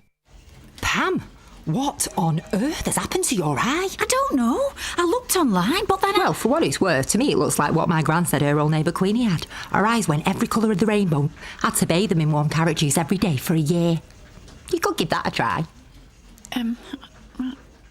It's best to get a gammy eye checked by an expert. That's why Specsavers can help treat eye problems in every store. Should have gone to Unwanted advice. Savers. Conditions apply. This is LBC with Iain Dale. Call 0345 6060 973. 9:49 on LBC. SAS Andy That one? I doubt it. Will he have a good presence on the world stage? Will Trump lay the boot in? Because that's a good sign in my book if he does. I've actually got no idea what Wes Streeting would be like on the world stage. I mean, he's a very sort of Hail... Now, what's the phrase? Is it Hail Mary? No. Something about Hail Mary well met. Hail fellow well met. Sorry, I messed that one up, didn't I? We'll come back to you on that one. He's a very personable man. I mean, he would get on with anybody, I think, unless he took an instant dislike to them. But I think he would be probably okay on the world stage. But look, I've always said Keir Starmer, overall, Chagos Islands accepting, I think has done quite a good job on the world stage. And he had no experience of that beforehand, did he? Let's go to Josephine in Westminster. Hello, Josephine. Hi, Ian. I think that Wes would make a really good Prime Minister precisely because he's kind of stuck the knife in. So he's shown how he's prepared to kind of put up a fight. And I'm not sure whether I really like that about the current political climate. But I think that that's the world that we find ourselves in, both on the international scene with Donald Trump and domestically. And I feel like Labour really needs someone, and in the role of Prime Minister in particular, we need someone who's going to just stand up for what they think and call everyone out for what it is, and really just fight for their beliefs. Because there's always been a theory that he who wields the knife doesn't inherit the crown. Michael Heseltine found that out, and I think a lot of people thought he would have probably made quite a good Prime Minister. But I wonder whether there'll be a lot of loyal Labour Party members who don't like that aspect of this, that he will be seen as the one that has brought down Keir Starmer if he gets the 81 nominations. That's it, and I think that would be a mistake. I think that the political climate has really changed since Thatcher's time, and I think we now live in a world where you need to actually be the one who wields the knife in order to succeed in politics. So I don't think that's... Yeah, I'm not sure whether that's a good thing, but I do think that the world has changed. And ultimately, I think that's the kind of leader that we need, particularly in Donald Trump's world. So I don't know whether the Labour MPs will agree, but I think Jess Phillips resigning yesterday and being the first to really come out, well, one of the first, I think that really showed that there are people who do see that and who aren't afraid to take a stand nowadays. So, yeah. Josephine, thank you very much indeed. Hail fellow well met was the phrase I was vainly searching for. Text here from Joanne in Wimbledon. Wes Streeting went hard on the doctors' strike, but they still went on strike. And they will keep striking, so he resolved nothing and achieved nothing. And I think that is fair criticism, isn't it? This is another text from... doesn't say. Wes Streeting did a lot of good work on LBC over the past few years, taking calls and answering questions directly on yours and Sheila's shows in particular, which probably persuaded quite a lot of people to vote Labour at the last election. Andy Burnham, meanwhile, wasn't even an MP. Yeah, but that was his choice. I mean, he left Parliament. I think he was in Jeremy Corbyn's shadow cabinet, shadow Home Secretary, I think, initially, and then he decided to go off and be Mayor of Greater Manchester because he didn't see any future for himself in the Labour Party, and he was probably right to do that. And I think most people think he's done a good job in Manchester. Ranjit is in Oldbury. As usual, Ranjit, what would you like to say? Hi, if you've seen me, you'd recognise me because you've seen a video of me. Have I? Right? Have I? Yeah, in my chippy. It was on Facebook, yeah. And as soon as I speak, you'll recognise it's Ranjit. Anyway, okay. That is true. I couldn't forget your voice, Ranjit. You're absolutely right. Yeah. We live in strange times. Totally strange, yeah. We've never seen anything like this happen. What's been happening in the last 3 or 4 years. So, when you say who pulls out the knife first never wins. So I think that might happen this time. Okay. I think, and I've got a wild card right at the end of who I think should be Prime Minister, but just with my tongue in my cheek, yeah. I think if we make Andy Burnham, stand down, they're risking. It's all about risk assessment now, right? If they do that, damage limitations, they might lose our seat in the mayoral seat of Manchester. Yeah, they might. Yeah, wherever he stands, he might lose that seat, no matter if it's a guaranteed one. You never know. Well, it could be a double whammy. Andy Burnham resigns as Mayor of Manchester, fights a by-election, loses it, and then Labour lose the Manchester mayoral by-election to Reform. That's it, right? So that cuts him out. Angela Rayner, she might be a nice person, working class, but, as a Labour, I still am a Labour supporter, but when she called the Tories that word, she lost all respect from me. Yeah, she should never have said that. Professional etiquette should always stand. So my vote goes at the moment to, what's his name? West Street. What his name is? West Streeting. But, basically because... Have you been drinking the chip oil tonight, Ranjit? No. No, I've been to hospital on a Saturday night, for hospital appointment. So he's bringing all the problems he's had with the hospital strikes. The waiting lists have come down. So he has got a bit of a proven record, only in one department, which is the health service. Yeah? So I think out them, and can I have a wild card, please? Go on.